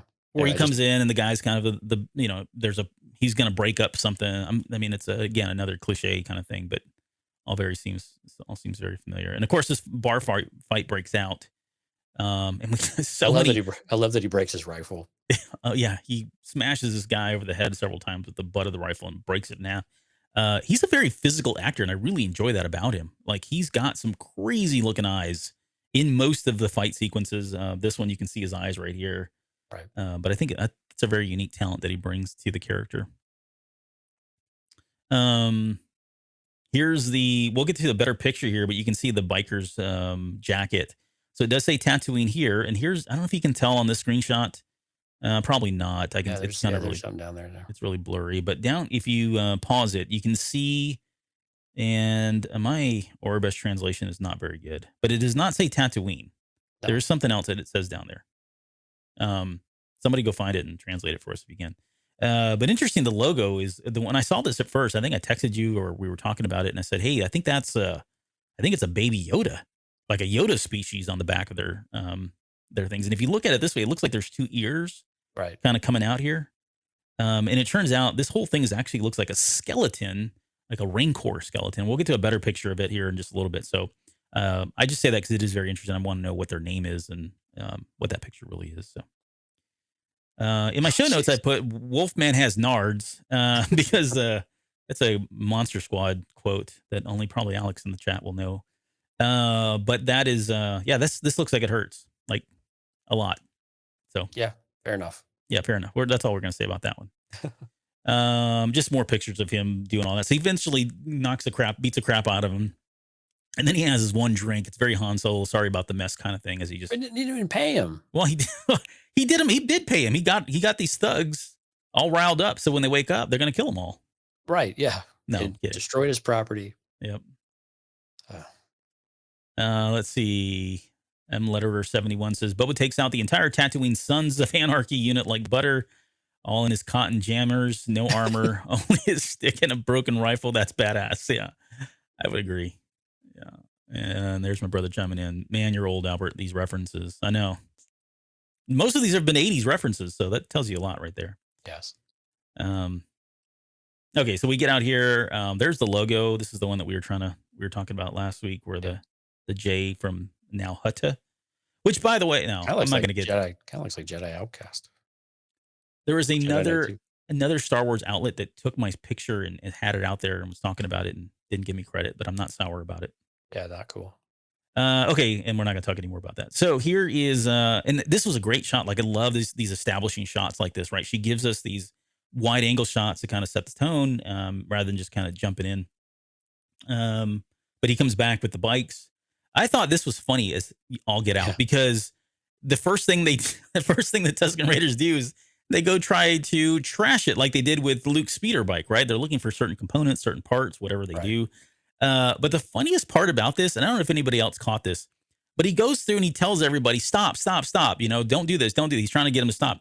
Everybody comes to a complete stop, except for one guy who about a half a second later just very nonchalantly throws that last piece. Like he couldn't resist. He had it in his hand. He had to chuck it. Go back and watch it. It's freaking hilarious. He just very kind of like throws away like, oh, don't look at this. I'm getting rid of it kind of thing. Right. But I thought this was a funny sequence just because of kind of the throwback and callback to the sand speeder there. This is where he's telling the chief, hey, we're going to use these to stop the train to Tonka. Okay. And I really like this chief. Like, I hope we get more of him. He's a great actor. He is. He just stands there stoically all the time. He nods. He looks around. He did usher the little baby or Tusk kid. He did usher him forward the other day. Yeah. He gets the most. He's the most versatile when we get to the very end when he jump, which is my favorite part. Honestly, I think of the whole episode was when he jumps into the dance. Yeah. I know it sounds silly and it sounds kind of cheesy, but there was just something about that moment because up until then, he's been like this. He has given Boba Fett nothing. And he's like one of the last people I'm taking all my show notes here. He's one of the last people to jump in, which was the kind of the final piece that he needed for acceptance into the tribe. So it was a good moment. There's been so many of these memes now with the Bantha ride, where he's kind of going back and forth. Yeah, and a lot of comments about his teeth, but yeah, what's up? I wonder if this is where the Knights of Ren decided to become a boy band. They saw the motions, like, you know what? We could probably put a rocking group together. Oh my goodness. Look at you. This is another, and so this begins the montage sequences of him training the sand people to ride the bikes, which I really loved. Because it was a montage, or because it was a montage. Okay. But this is again another trope, very cliche. But I really love the fact that he needed a volunteer, and these two guys are looking at each other, and she just gives go watch the look again. She gives him a look like, you're going first. I'm not doing this, and he's like, I guess so.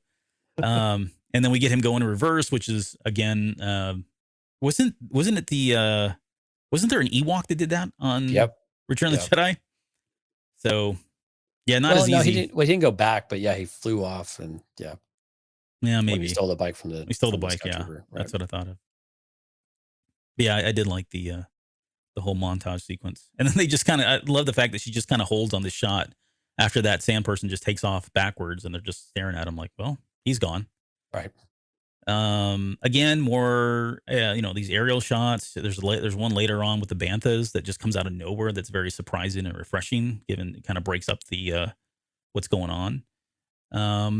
Here's a couple of scenes here where they're talking about the he's training them how to ride the bikes. He gives them that little mirror or whatever to kind of be the signal, which I didn't really understand the signaling piece of it. Yeah, it didn't make sense. It didn't make sense. I mean, I guess it's to give him something to do, right, from a narrative perspective. But I mean, he was signaling the snipers, I guess, to come off the ridge. But they had macro binoculars, so they could see the train. Like, what I mean? Like, it didn't really make sense. But yeah, I know this is what we do. We nitpick stuff like that. But I'm sure there was a reason. It's in the script and not in front of our eyes. There's the chief. Yeah. Getting a ride. Chief got a ride, and then he really punches it for the chief, right, to really kind of show off how fast this thing is. Well, see how fast the actual train is going. Yep. You can see it says Tatooine there on the side of the bike too. Again, their originality. Yeah, down here at the bottom. Knows no bounds. Watch it say like Sons of Tatooine or something stupid like that. Oh my goodness, wouldn't that be something? Letter 71 says like a scene in the movie Easy Rider when they're riding the motorcycle down the road. Yeah, there's no. And see, now I'm not the only one calling out older movies here, so which is really great. This was very Back to the Future for me, where the car goes by and they kind of look as it zips by. Oh, I had a ZZ Top. ZZ Top. I was gonna say I was expecting them to kind of point there at the very end. That would have been classic and really dumb. Oh look. I just noticed the K on the side of the bike for the first time. Wait a minute. You said you watched the last episode. How did you not? Okay. Look at the youngins, old people. Yeah. All right. Yeah. We'll take it. Yeah.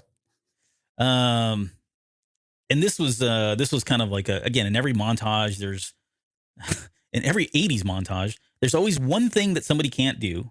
and you get to see the progression until they finally pull it off, right? And you're like, yes, Right. they did it. And we get that moment where the trainer is like, oh, they finally pulled it off, and we got that whole moment here, which plays out a little bit later, right? Because when they've got to be able to board and jump off these bikes to get to the train, so this is kind of why this was important for them. But good stuff.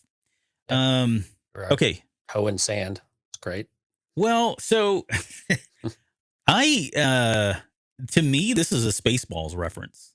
You remember in Spaceballs Yeah, they're where raking the desert. he's got to comb the desert, and you Comb got the desert. guy. He's like, "You found anything? Nope. You found anything? Nope." And it's about you. And then two black people have the pick, which is not probably appropriate these days, but at the time. And so I don't know if this was really what they were going for, but it feels like they were combing the desert. Now I get what they're doing. They're looking for the black melons in Right. the ground with the milk and all that. And earlier on, I think they show another person who's just kind of dragging a rake across, which very Right. lightly. So it sounds like, I don't know if it's a Zen garden or whatever else, but then you've got other Tusken Raiders who are kind of like using their hands to dig for those black melons. I'm sure that's part of it, but I couldn't help but think of Spaceballs when I saw this scene. So, There's another 80s reference for you. yep, another 80s reference. They've got to be, because it's John Favreau. He's like not much older than I am, and he watched all the same dang movies that I did. So,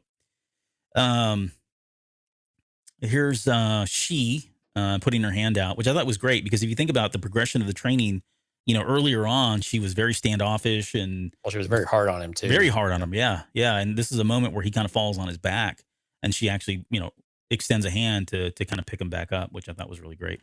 Right. But again, I think it also speaks to the progression of how meticulous he was with learning there was a time we thought was more of a fighting style.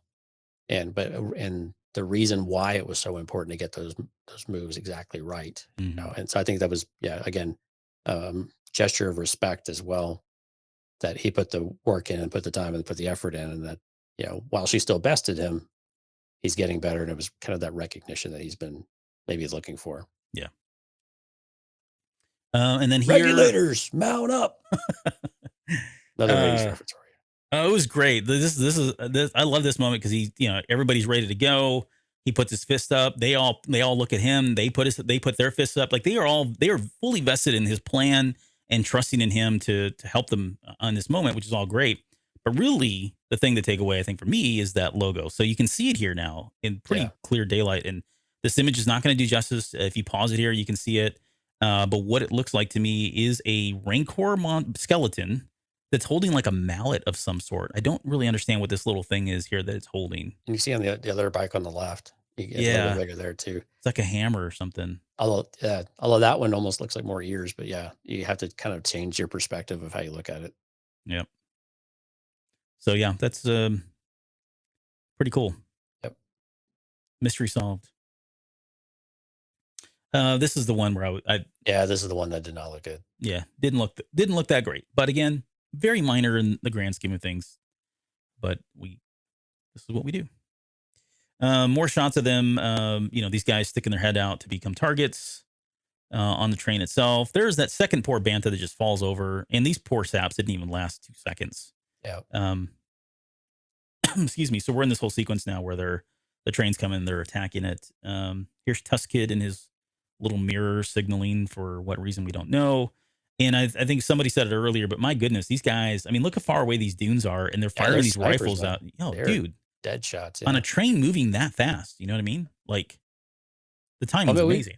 yeah, we've seen them do it on Yeah. in The pod Phantom racers. Menace. Yeah. Yeah, they're good at this stuff. So cool stuff. Here's just more shots now of them boarding the train using their little hooks to get on top there. Had an action sequence here where that his speeder gets shot, jumps off at the last minute before it blows up, and then running on top of the train. Right. Which is all good stuff here. Again, I'm just showing pictures here of this stuff. Yep. What did you think of the sequence overall, though? I'll kind of keep going through this, but I mean, you compare this to like other train sequences, or maybe the one that we're probably more familiar with in Star Wars, the train sequence in Solo. Like, how would you compare the two? And I'll flick through some of these pictures while you're talking here. Yeah, I mean, it had this was definitely, it felt like a longer sequence, or was more, dynamic of a sequence and a few more comical things. But I mean, yeah, definitely with the tops of the train lids coming out, or the hatches hiding behind them, felt very reminiscent of it. Uh, just in general, some of like the shot here with the warrior coming across, very reminiscent of Memphis Nest.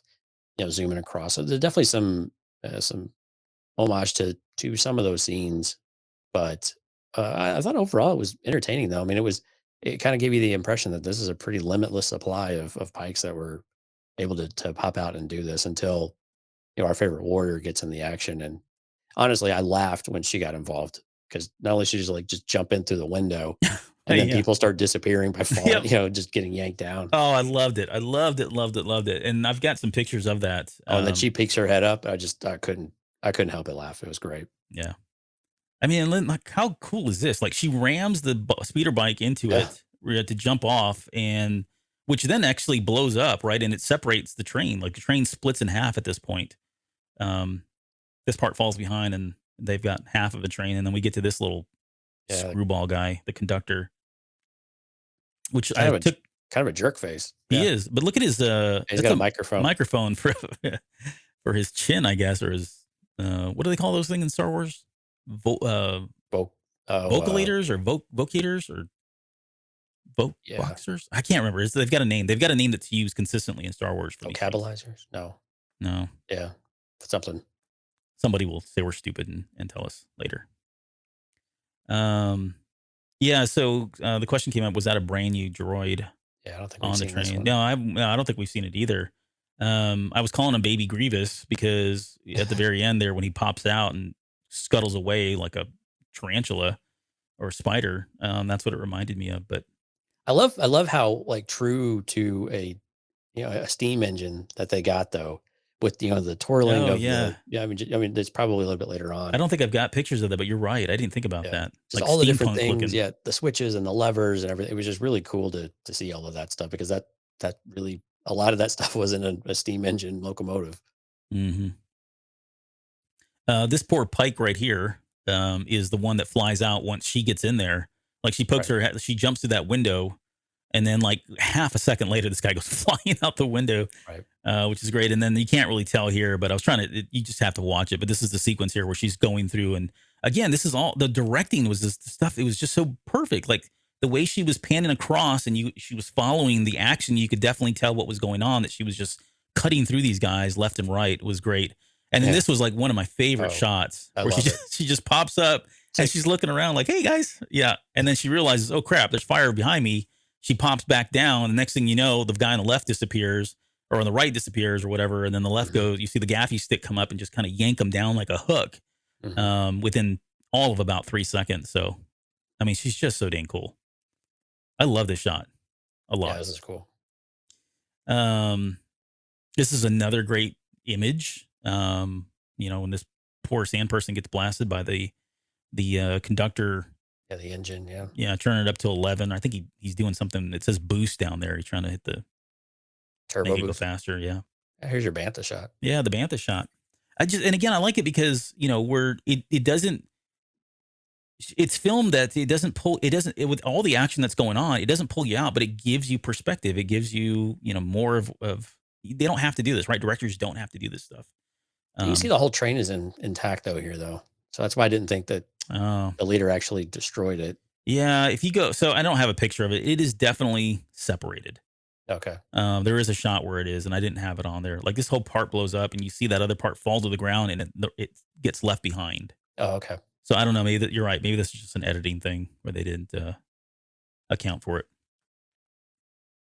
And then you got more of Tamura Morrison, Boba Fett. Yeah. Finally threatening the breaking through the droid. glass. Yeah, interrogating the droid. Yeah, and there we go, Baby Grievous. Baby Grievous. This is so creepy. Like, I don't know what it is about him and Grievous, the way they just crawl off like that. But Right. who the heck thinks to make droids up like that? The symbolism of the old stopping the new, right? He's got an old Right. stick that he's using to stop the high technological train that it is. I thought the CGI was great here too when it It was hits. the sand effects and the particle effects were really, really good. I mean, it's really very, good. yeah, it was. It reminded me of the same stuff that we saw in the Mandalorian with the crate dragon. You know what I mean? Yeah, Like but that same. you know what it reminded me of though was Independence Day. Like Oh when the ship yeah, when yeah, the ship yeah. crashes, Yep, it reminded me of that. yep. I was thinking another happy landing. Yeah. Well, yeah, Kenobi's. that too. Yeah, kind of. So eventually, it all kind of comes to a screeching halt, and I think I did like this too. Like they've already got this stuff set up. It looks like he's sitting on a throne of stuff. And I love the fact that she's standing like right here behind him, right? I mean, it feels like this is kind of like his domain, even though it's just stuff that came off the train. Um, and this is where he confronts the Pikes. And so the Pikes, we've talked about the Pikes quite a bit. For anybody who doesn't know, they are notorious for dealing in spice, which is the drug of Star Wars, or a drug of Star Wars. We've seen them. Oh man, we saw them in Solo. We saw them in Clone Wars. Yep. Trying to think where else we saw them. We saw them several times in the Clone Wars. They came up again in season 7 of the Clone Wars. Yep. But yeah, here's where we learned. Boba is kind of keen on the fact that they're likely stealing or trying to ship spice, and leave it up to these two, Laurel and Hardy, What who does are walking spice here. even look like? Well, it looks like that now. I mean, Right. looks like magic dust. So what did you think about this though? Because I mean, he lets them go, right?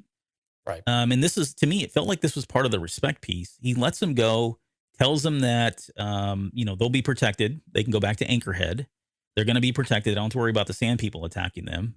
He gives them water, and they're basically tells them, look, I've spared your life. That's what you get from all this. But you need to go back and tell your bosses or whatever that this place is off limits, right? It's an example of their civility, because that's Yeah, what they kept arguing, is that these are savages and they were treating them as such. And Boba making a point that, these are not savages, these are people and you're on their land. And this is the part that I think was really, kind of a cool segue to the sequences coming up was, this is their ancestral land. This is where they've grown up, and they're impeding on that. And, it works better if everybody is, doing their part. They have safe passages through, but they also pay a fair toll. Now, there's a lot of people that have been complaining that or not complaining, but making comments that Boba seems to have an issue with spice, and that he's against it and trying to clean things up. I think we had a discussion about this in Discord. I don't get that impression at all. I think he was just making a point that they're over here making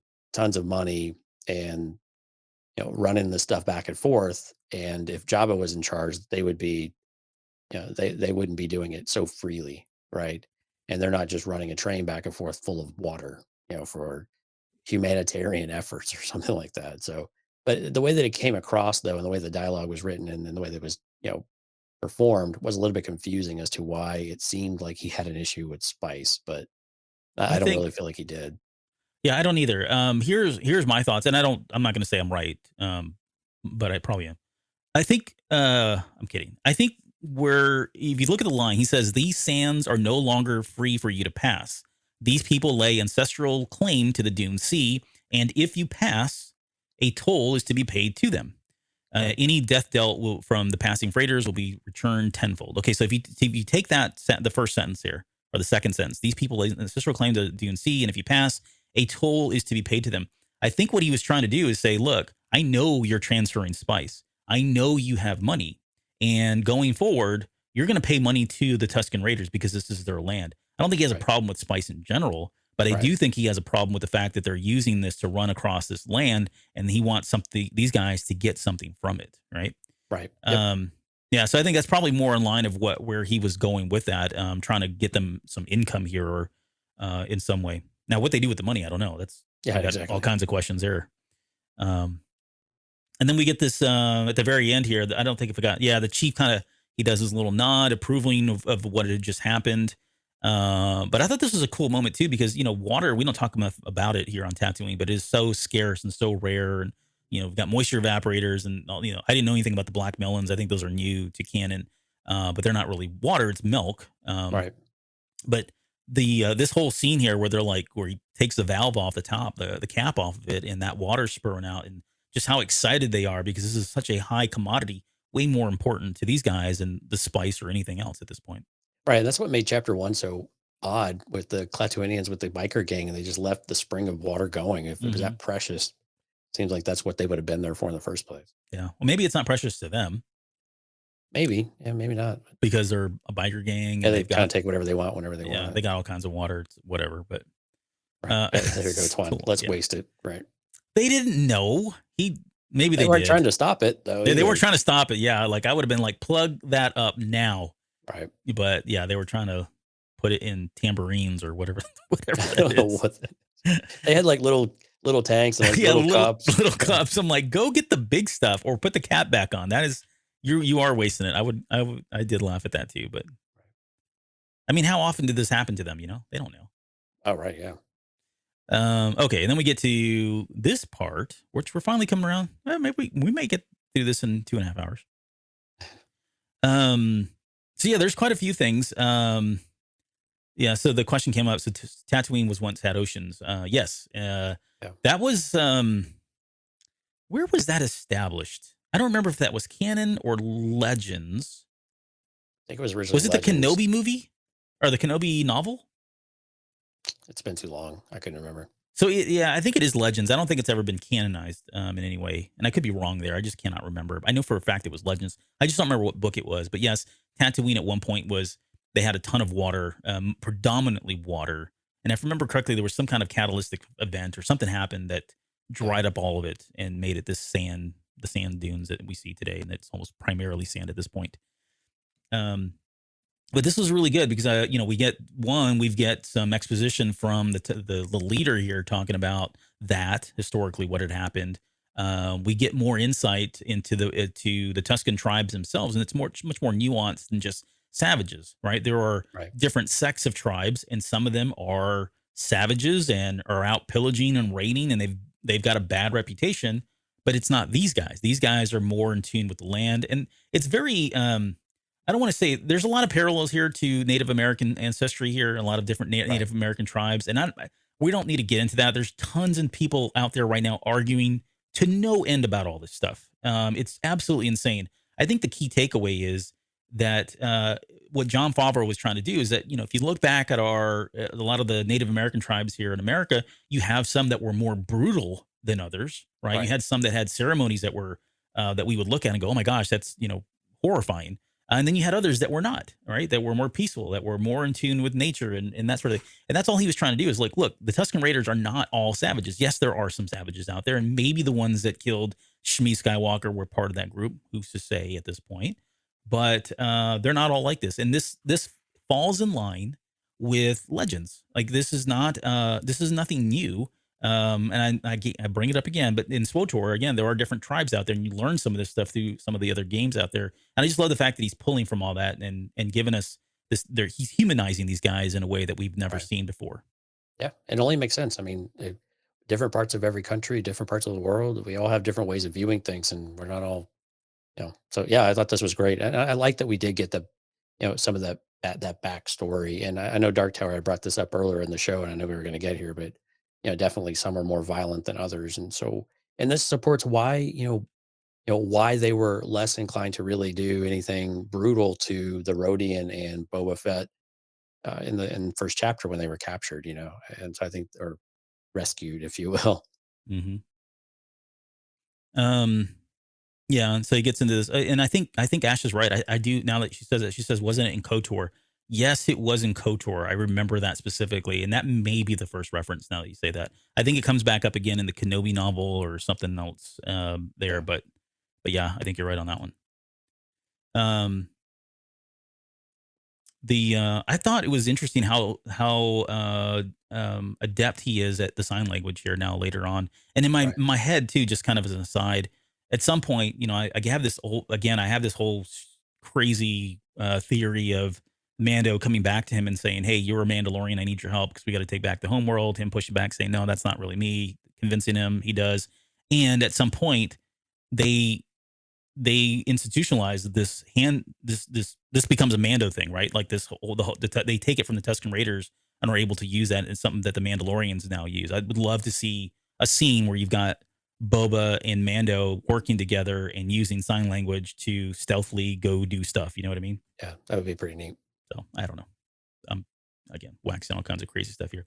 Okay, here's where we get into the beginning of the what do you call it? Vision Quest. Vision Quest, right? There's the little lizard guy there. He looked a little like the lizard from Geico, but not much. And then he throws this, so the leader throws that dust at him, and then that lizard goes into his nose, which is not a flattering moment for Tamora Morrison, but there you go. And he starts hallucinating. Right. Which this is so, and again, we're not going to spend a whole lot of time talking about Vision Quests. I did want to bring up, we talked about Vision Quests. Do you remember when we did the Qui-Gon Jinn Age of Republic novel? Yes. Vaguely. Yeah. Okay, so maybe I have it wrong. Was it I thought it was Qui-Gon Jinn who went on a Vision Quest as well. Yes, it was. It was Qui-Gon. Yeah, he jumped in a ship and said, "I'm going to go and just go wherever the Force takes me." He shows up on a planet and then ends up going into like this whole kind of dream sequence thing. It's really good stuff. Right. I'm not trying to solicit our episode. I would say go find the comic and read that Age of Republic comic on Qui-Gon Jinn, which is really good stuff, and it is canon because it came out post Disney. Right. But it was very similar to this in that, there was, and it's very similar again with Vision Quest, right? It's all about somebody going out trying to find themselves, and there's some prerequisites got to happen, right? You got to have to be by yourself. Usually you go without any food or water, prior to you fast prior to that. Yeah. A lot of times, usually you take some drugs. Usually you can, it's kind of not always a prerequisite, but yeah, you can, a lot of them are that way. That's what happened to Beavis and Butthead, the movie. Oh man, you're gonna get my brother going here on that. But yeah, so he does take there's some drugs that are involved here, as well as a guide. I mean, I thought that was a very interesting part where he said that you are a good guide. That's what the chief tells Boba Fett, and then says this gift will guide you, and that's when the lizard goes in. So the lizard is actually the guide that is going to help take him on this vision quest that ultimately is going to end up getting a stick for his gaffy stick. But in the Vision Quest itself, I think that the symbolism of it all was really where I was like, oh man, I was eating this stuff up left and right because there's just so much stuff that we're going to break down here. I keep saying stuff a lot tonight. I don't know why. Okay, so let's get into the Vision Quest itself. And I'll give you my interpretation, and I'm not saying I'm right. So if you guys have other opinions, please throw them in the chat. Jonesy, obviously speak up if you think you interpreted this away or interpreted a different way. But early on in this Vision Quest, you see him, he's going out in the desert, right? He's all by himself. And we get these flashes, and you can kind of see it on screen here. There's two of them where we get what looks to be Boba Fett in his old armor, right? So that being symbolic of this is the old Boba Fett. This is what's traversing through the desert right now. It's everything that he is, everything that he was up until now, including the armor. And this is kind of this is who he is. He's been defined in this way. Okay. And here's a better shot. You can see it there where it's pretty clear that he's wearing the old armor, right? He's not his new armor. And then we get this shot here, which I thought was really cool. The symbolism of the trees, right? The tree of life comes to mind. You've got a tall tree, a small tree. So you potentially got what I'm think is the tall tree being his father. He is the smaller tree kind of in the shadow, the water being representative of Camino itself, right? So there's some symbolism there. And just stop me if I keep rambling too much here. And then he goes towards the father tree. He doesn't go towards the kid tree. He goes to what I think is the father tree.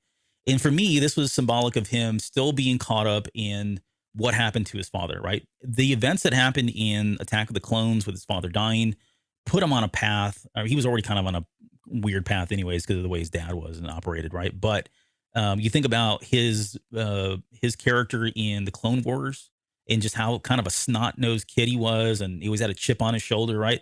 This is all part of that, right? It's because he's been not necessarily living in his father's shadow, but those events are what kind of put him on that path initially, and he's never really been able to break away from it. He's never been able to go out and be himself, be somebody other than that character, that snot-nosed kid, the one that was the bounty hunter, the ruthless killer, and all that stuff, right?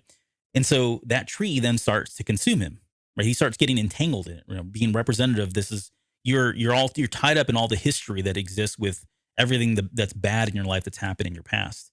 The part that I don't really have a good theory on, because the concept art throws it off. I had this theory of these eyes, right? You see all these little eyeballs. I was looking at this as all of the past sins or the past people that his father is killed or he is killed, right? They're all kind of looking down. They've got these evil eyes and looking at the Fett name and the ancestry tree and all the, the evil deeds that they did. And, he's looking at, they look kind of scary. When you go back and look at the concept art, what was it? It was, Jawas. Yeah, it was Jawas. And I'm like, wait a minute. What did Jawas got to do with any of this? So that kind of puts a hole in that theory, I think, unless they just have a thing for Jawas. I don't know. These are the red eye Jawas. Red eye Jawas. That's true. You look at the one on the bottom area of the screen. It's got a very different outline to it. Yeah. So it's very difficult to, unless I think that's just a branch over it. Actually, it just makes it look weird. Yeah, and and all these branches too, like you think about the family tree. I see this as like the clones themselves as well. And when I was looking at the eyes, I was thinking, okay, maybe those are the clones that were looking down at him at some point. That was an earlier on theory that I had, but I don't know. The red eyes for me was like all the bad stuff that has happened in the shame, not shame, but the I guess the name that the Fetts have made for themselves over the years. Right. So, okay. And then, again, we get more imagery here of him being consumed. This is, again, he's stolen his old helmet. He's kind of almost drowning in all of the branches. It cuts over to him kind of drowning again in the Sarlacc pit. So for me, this was kind of like a transition piece. This is transition imagery of him dying, right? He's right. Basically dying in the pit of Carcoon. And the old Jabba is no more. And then we're going to come to that here in a little bit. We got this image here. He's looking into the helmet. He sees his reflection, which is maybe his dad, but it's definitely him, right? Very similar to Luke in Empire Strikes Back in the cave, where his destiny is going to be that if he keeps continuing down the same path. And I think that's what we're seeing here is, as a kid, when he picked that helmet up, he was destined to become this character that we see today, because he's never been able to kind of break away from that. This was a really cool shot. The way it was filmed, the fact that we got this picture of a young Daniel Logan, which I think is CGI. It looks CGI to me, especially when you pause it. But again, the symbolism being that his father's gone. His father's left him, and he's watching. You can see his reflection. I think I got it. No, I didn't get it in here. He's self-reflecting on the fact that his father has left. This has put a big hole in his life, that he's lost his dad at such an early age, right? I mean, there's science out there that says that, kids that lose their parents at early ages are susceptible to going down wrong paths unless they have people to guide them and to, nurture them and, set them straight. It's a very traumatic thing to go through unless you've got an outlet. Yeah, this stuff can happen to you. And then this is more rebirth stuff, right? Him coming out. And now I look at that first scene from episode 1 where he's coming out of the pit. That really was, we joked about that was Night of the Living Dead, the way his hand came out. And I think what they were going for was showing that is him coming out of the pit as a new person to be defined, which is what's happening, I think, in this episode. But I think that was, and we speculated about that. We said that the Boba Fett that we were seeing, hopefully that we were, at least for me, I was hoping we were going to see a different Boba Fett come out of this series, that he was no longer going to be that person that we knew. Because as much as we love the fact that he was a ruthless killer and all that, he had a lot of baggage, and we've talked about this in the episode many times. There were a lot of things he did that were just stupid and dumb. I didn't really like him as a character, to be frank. I got a wallet and a onesie and everything else, but right. I never really, like, he was cool, but I just didn't like what they did with canon. And not to say that I'm throwing shade at the canon stuff, but I just didn't like his character. I thought I wanted him to be a badass, but I've always wanted him to be a good badass, if that makes sense. So I was kind of hoping this would happen. Maybe it is going to happen. Maybe not. I may be reading too much into this. But this is the one that I really enjoy the most, right? He's got this tree. He's holding, this is where he finally grabs onto the branch. And the symbolism here being that he is breaking free. He's literally breaking this branch that was his father. He's breaking all of that baggage, all the trauma that he's carried throughout his entire life. And when you can see it right here, he finally breaks it. And this is what allows him to get away from it, right? So this is now the rebirth. This is somebody that's brand new, that's come out, and he's put all of that behind him now. When he does that, you get the, you can see it here cracking. And then I didn't get the shot. It's the big waves that are crashing in at that point. Right. And the trees are gone. It's just waves that have come in. So all of that is now behind him. And he's now this new person and gets to be his own person at this point without living in the shadow of his past and certainly his father. Okay, so that was unscripted, but that was what I was thinking as I was watching this. What did you think? Wow, my thoughts are not that complicated. No, the imagery of, I mean, this is kind of a typical vision type of quest, right? Where you have to transcend, you have to find that next step and that next path forward. And the only way to do that is to let go of the past. And yeah, some of it is a bit. I thought some of it was a bit heavy-handed with the emergence of the, from the Sarlacc pit and things like that. But again, it's this idea that you have he's shed the armor, which is basically he's reborn as, in a, for lack of a better word, naked. Right. So this is who he is, and this is who, at your core, we have redefined who that is. And then you can then you start your path forward, and then you remake yourself, and you start to rebuild in the way that you want to be, rather than the way that you have been, or the way that you feel like you're, predetermined or predestined to be. And Yeah. that's whatever you've done. Now, I don't have any real sympathy or empathy for Boba Fett, to be honest with you, but but I do recognize and appreciate that he has to, evolve and move past something, or move past where he's at, because clearly we saw this in the comics. He was still broke. He was still, jumping from place to place. People still stab you in the back. Now, I'd argue that being the daimyo is not really going to solve these problems. And I don't know how this is actually changing anything for him. So again, we have to see where the remaining chapters go. But, again, I don't, this part of it, definitely rebirth, but how is this actually translating into the current story is super unclear. And again, we don't have enough to understand really what he's doing that's different in the present, than what he has, supposedly learned and moved forward from this point on. Yeah.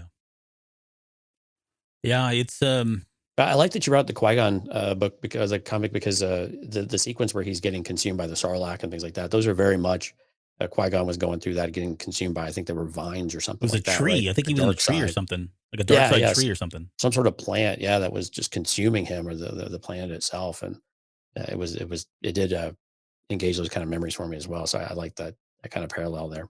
But again, just it shows you the trope is good, because we keep going back to it. There's a reason why they're tropes, is that they're good, they're fun. And I think Lauren was saying earlier, they're fun. Yeah. They make sense. It's things that we can relate to, and this makes the characters more relatable, and what it takes and how difficult it can be to make these journeys in life and actually become something different, become something potentially better. Yep. Yep. And yeah, walk of shame home. Yeah. Yeah. He's got to come. It's like the hangover walk next morning. So he comes back. He's got his ranch there. I like that they looked at it to inspect it. I forgot, to make sure it was good. There again, not a very flattering moment for Tamora Morrison. Okay, here. so I will say this about the branch. I like the branch. I like all the things that come after the branch. What I don't understand is how he got a branch, right? I mean, if he's tripping out, there's no tree in in Tatooine outside that we've ever seen, right? So that's one of those, like, where does it come from? I mean, I get the transcendent nature and Yeah. the spiritual element of those types of things, but how you materialize something physical from that feels a little bit less Star Wars to me than what we've had. And I know we have the handing of the lightsaber with Ben and Ray, but that was kind of something a bit more Yeah, I get unique what and you're saying. special in that Mhm. regard, right? Of passing something through space and time. Yeah. Whereas this seems like I'm tripping out, but I'm still able to somehow bring something back physically. That was the only part that I don't dislike it by any stretch.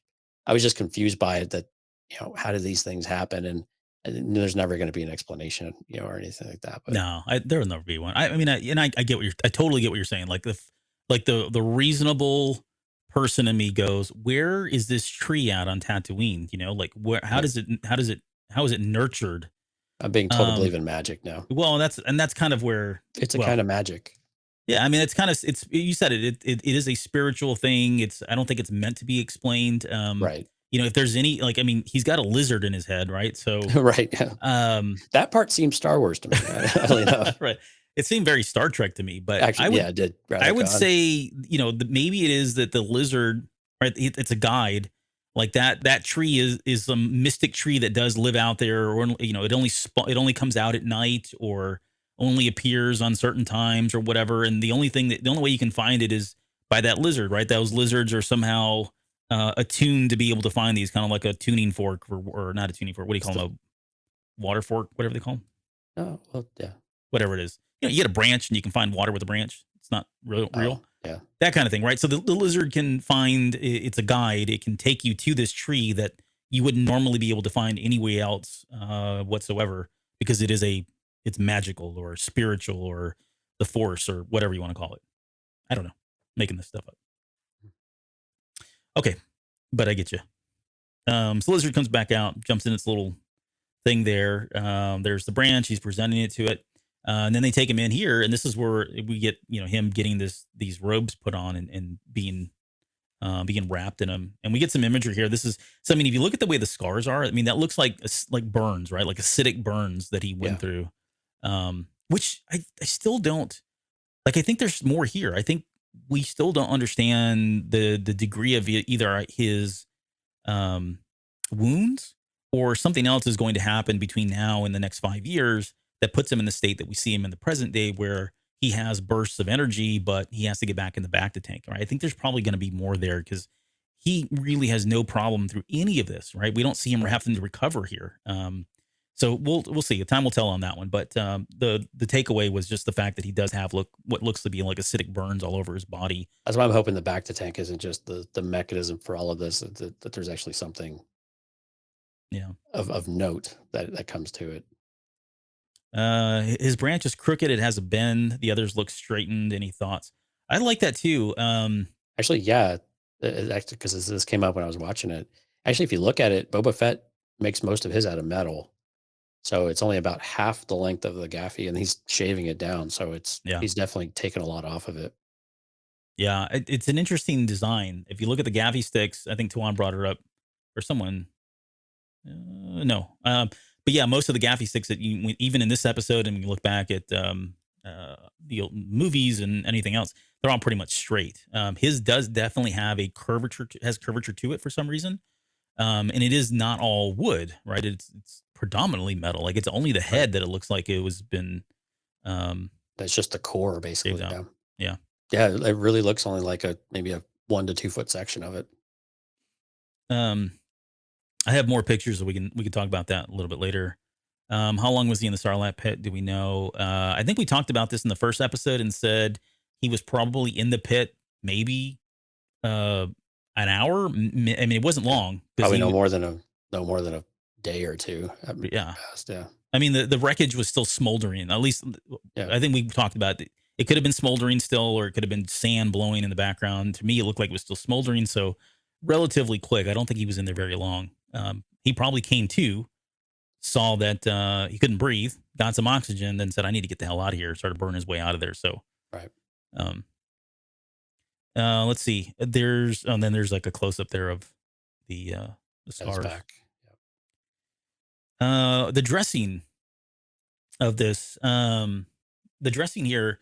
What I was going to say when you were talking about it, I did like this as well. But the first thing that came to mind was the droids that put his armor on. Right? We talked about that was kind of weird, or not weird, but it was just different. Like we didn't expect droids to do that. We talked about the Vader comparison, and with Vader, it's much more of a necessity because of how mechanical he is.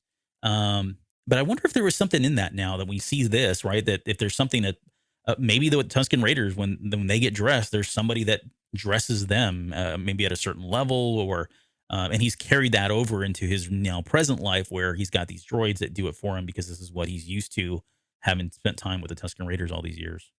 I don't know. It was just very similar to the way, especially the way it's shot and filmed. If you go back and watch those two scenes kind of side by side or one after another, it looks very similar. Yep. This is his best Jesus Christ Superstar impersonation. Yeah. In a hot box. Another old reference. That was a 60s reference. So you're welcome. More rapping going on here. And yeah. And walking out. This is all of a sudden he gets some ammunition around him too to complete the look. Yeah, and this is the look we have in The Mandalorian. Yep. Right out of The Mandalorian. Yeah. I did include this shot as well. So this is him coming over to, I guess, whoever the the wood guy is. What do you call them? Woodmakers? The blacksmith, you could whatever you Sure. want to call him. We'll call him blacksmith. The Tuscan equivalent of the armorer. Oh, yeah, there you go. But I want to call that out as well. So this is the Ralph McQuarrie art from Star Wars, where we've got Tusken Raiders, and you've got that Some sort of wreckage. wreckage being used there, and they took that. I mean, Do you notice the banthas look like more like pig? Oh yeah, they do look pig more nose piglish. with ram. Yeah. Ram ears. Yeah. Anyway, Interesting. I never really paid attention to that.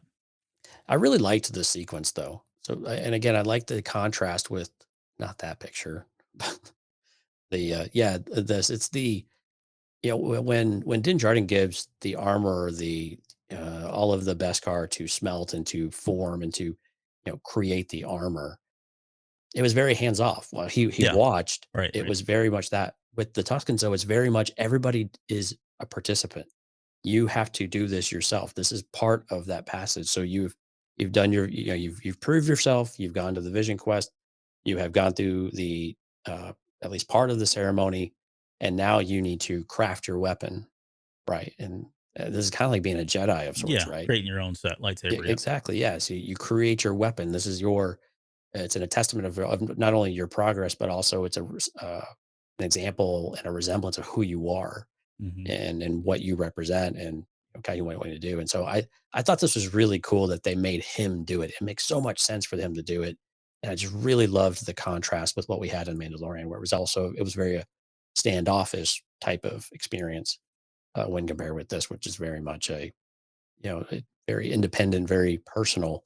While you get guidance, it's a very personal experience. Yep. Yeah, there's some and we sweat see that in equity. the design. Yeah. Yeah, no, I'll say sweat equity is in here.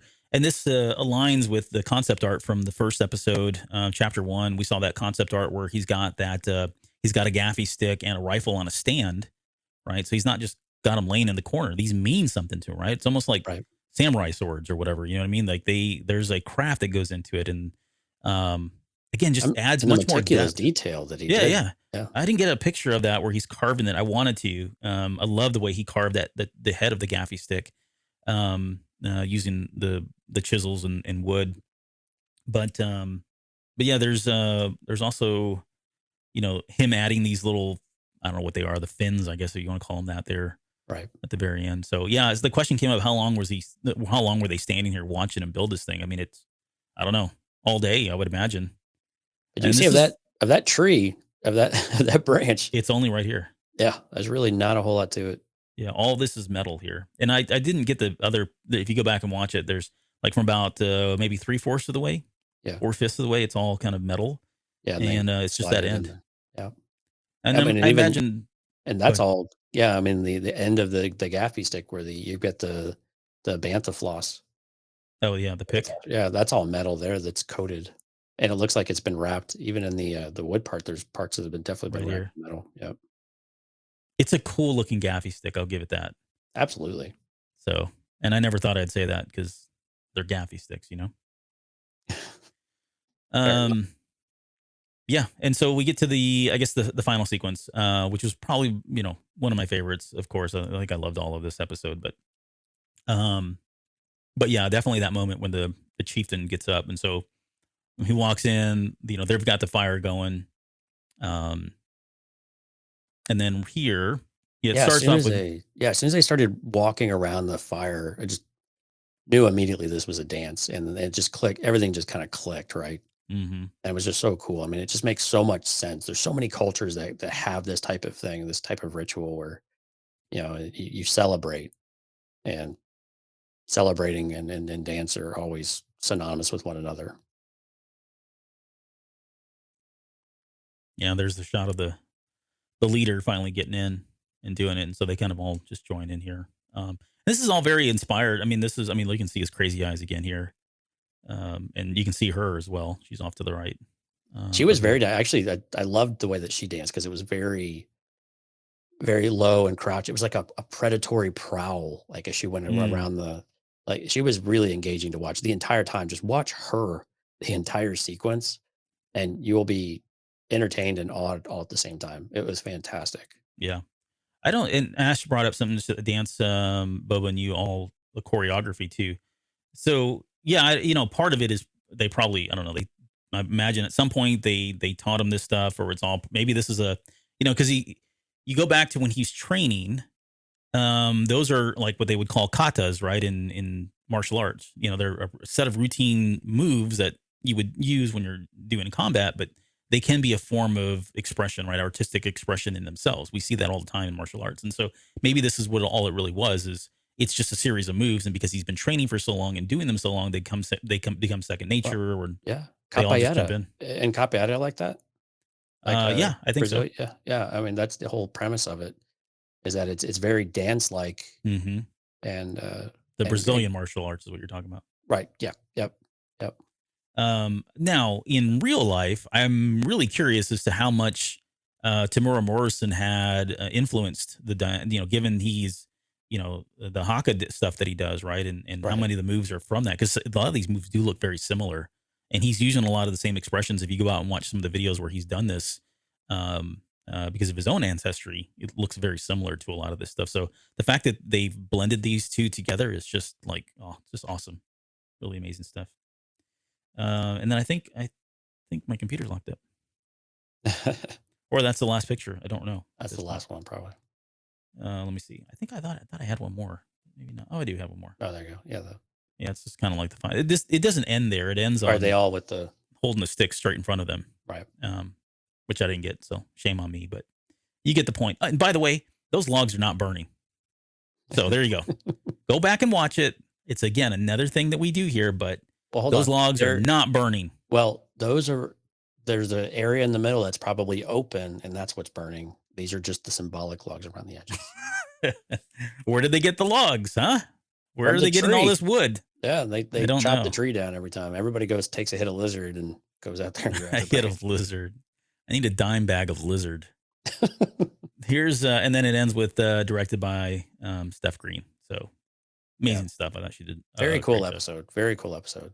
Yeah. And this is one of those times where the living in the dream state here was really wildly cool. Yeah, I mean, just really wildly cool and really great storytelling. And I've really appreciated. We had a conversation about it in Discord where this is the time where the Tuscan culture, some people have been really enamored by it or interested in it. What there's got to be more to it than just this savagery and just this chaotic nature to the to these beings and the humanizing of the Tuscans. I know not everybody's on board with, but I really like it that there are not every, just because if you look at again some of the Native Americans that were more violent in nature, they still had aspects of their culture that were very, very interesting and very, very unique and very, very cool. And some of the experiences lead to, other behaviors. Right.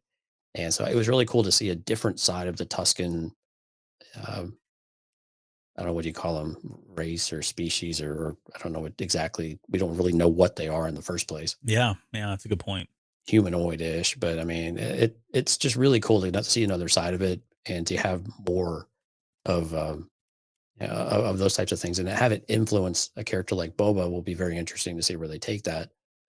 Although there's more flags kind of going off as a result of that of are we going to see more inconsistencies as the story goes on? And so I hope they really start to align some of these, especially as we get into probably chapters 4 and 5. I would expect some of that stuff to become a bit more clear and a bit more consistent and aligned there. Yeah. So maybe we end on just kind of where we think or want to see the series go at this point.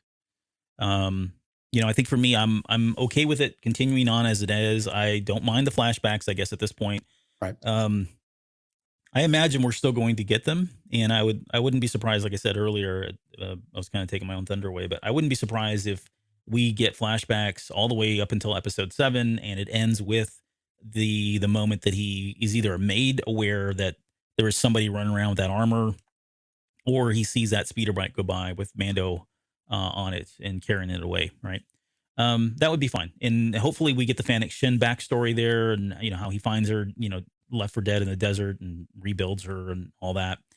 In the present day, I definitely think we're going to have a war. Like I can see where you've got all these different kind of feudal lords coming together. Maybe, we joked about is somebody going to attack the palace? Well, I don't think it. Maybe they all attack the palace. Maybe that's where the final battle is, or something, right? Or if we go the Legends route, though, or not Legends, if we go the route that I was saying, so that I'm going to come back to a comment I made earlier where I said there is a part of me that I have a theory as to where this is how it's going to end up, and it's not really my own original theory. It's just that we've already pulled some of the Cobb Vanth stuff from the Aftermath trilogy, and if you remember in that same story, there's a moment there where they call upon the Tusken Raiders, right? He befriends the Tusken Raiders, and he calls them in, and they come in and whoop everybody's ass, right?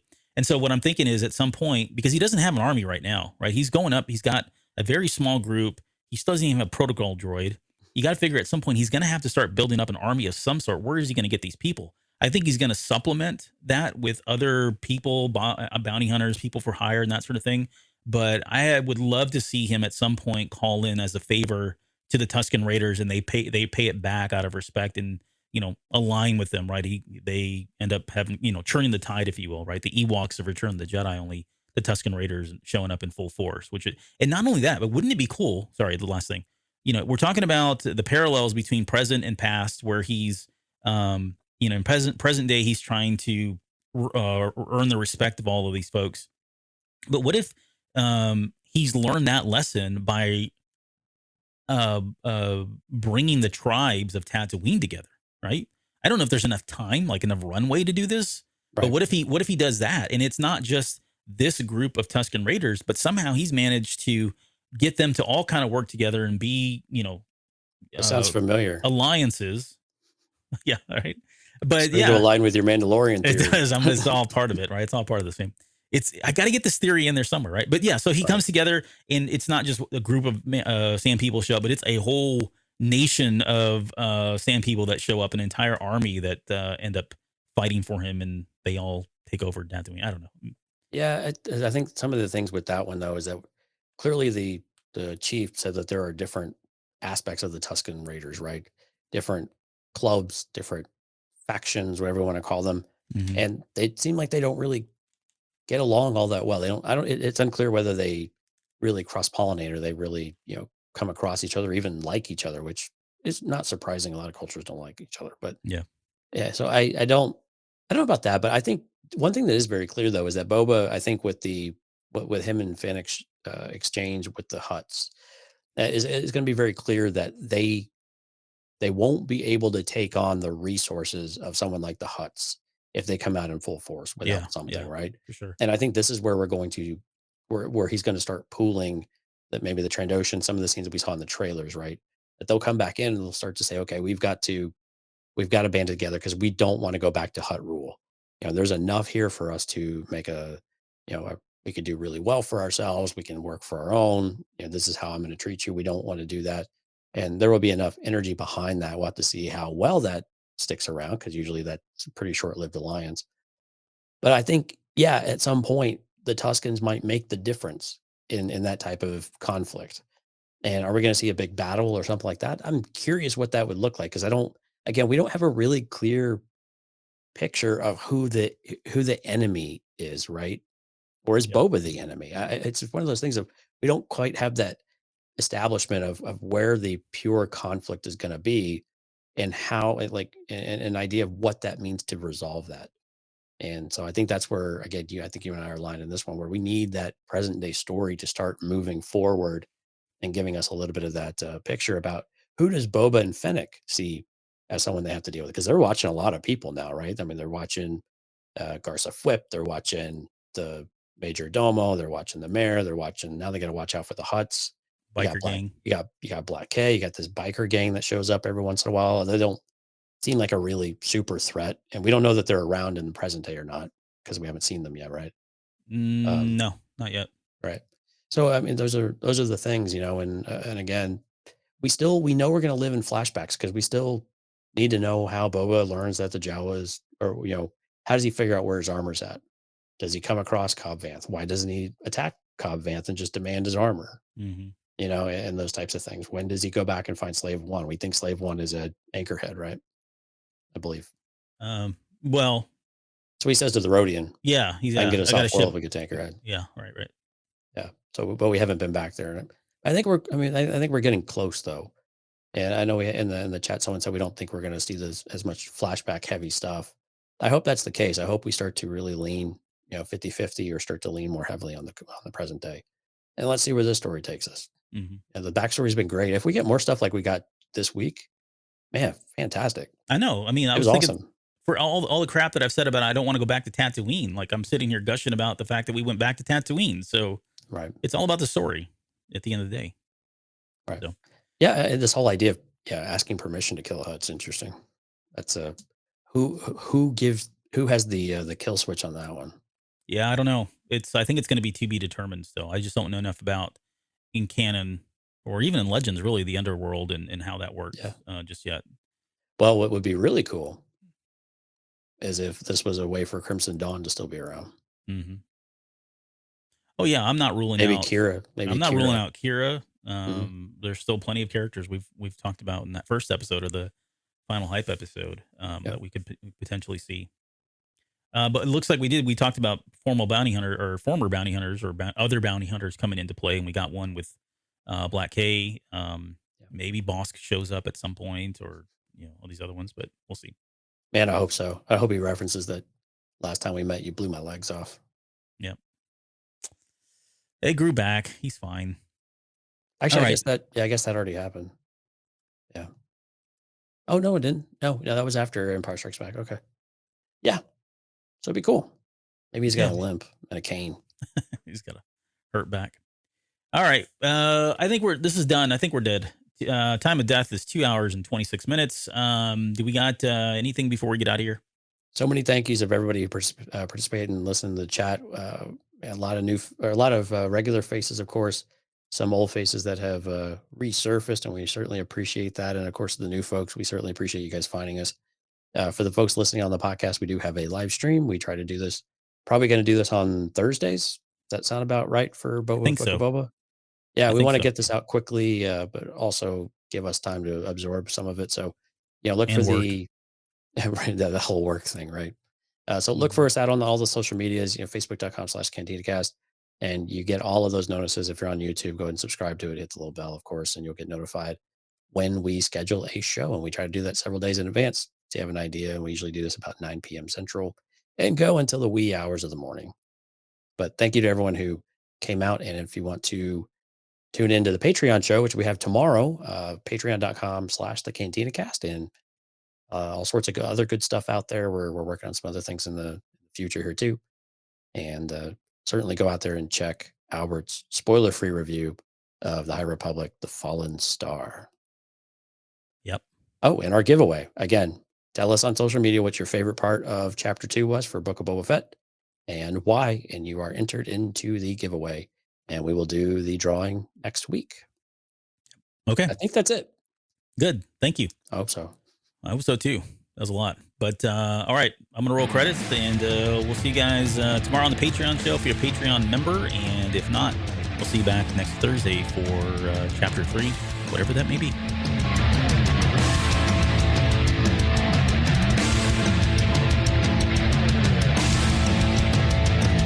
You're still listening? Wow, that's amazing. Well, I'm here to give you the disclaimer. Normally we do a big, long, drawn-out disclaimer thing saying what's what and who's what and all that other stuff, but I think you guys kind of know that Lucasfilm and Disney have no affiliation with us at all, and we have none with them. We talk about Star Wars, which is their property, and all that other good, fun stuff, but I think you can tell which is our stuff and which is their stuff. If you can't, well, then send a lawyer to send an email to me, and I'll be glad to chat with them. Other than that, you know what's what, so that's your disclaimer.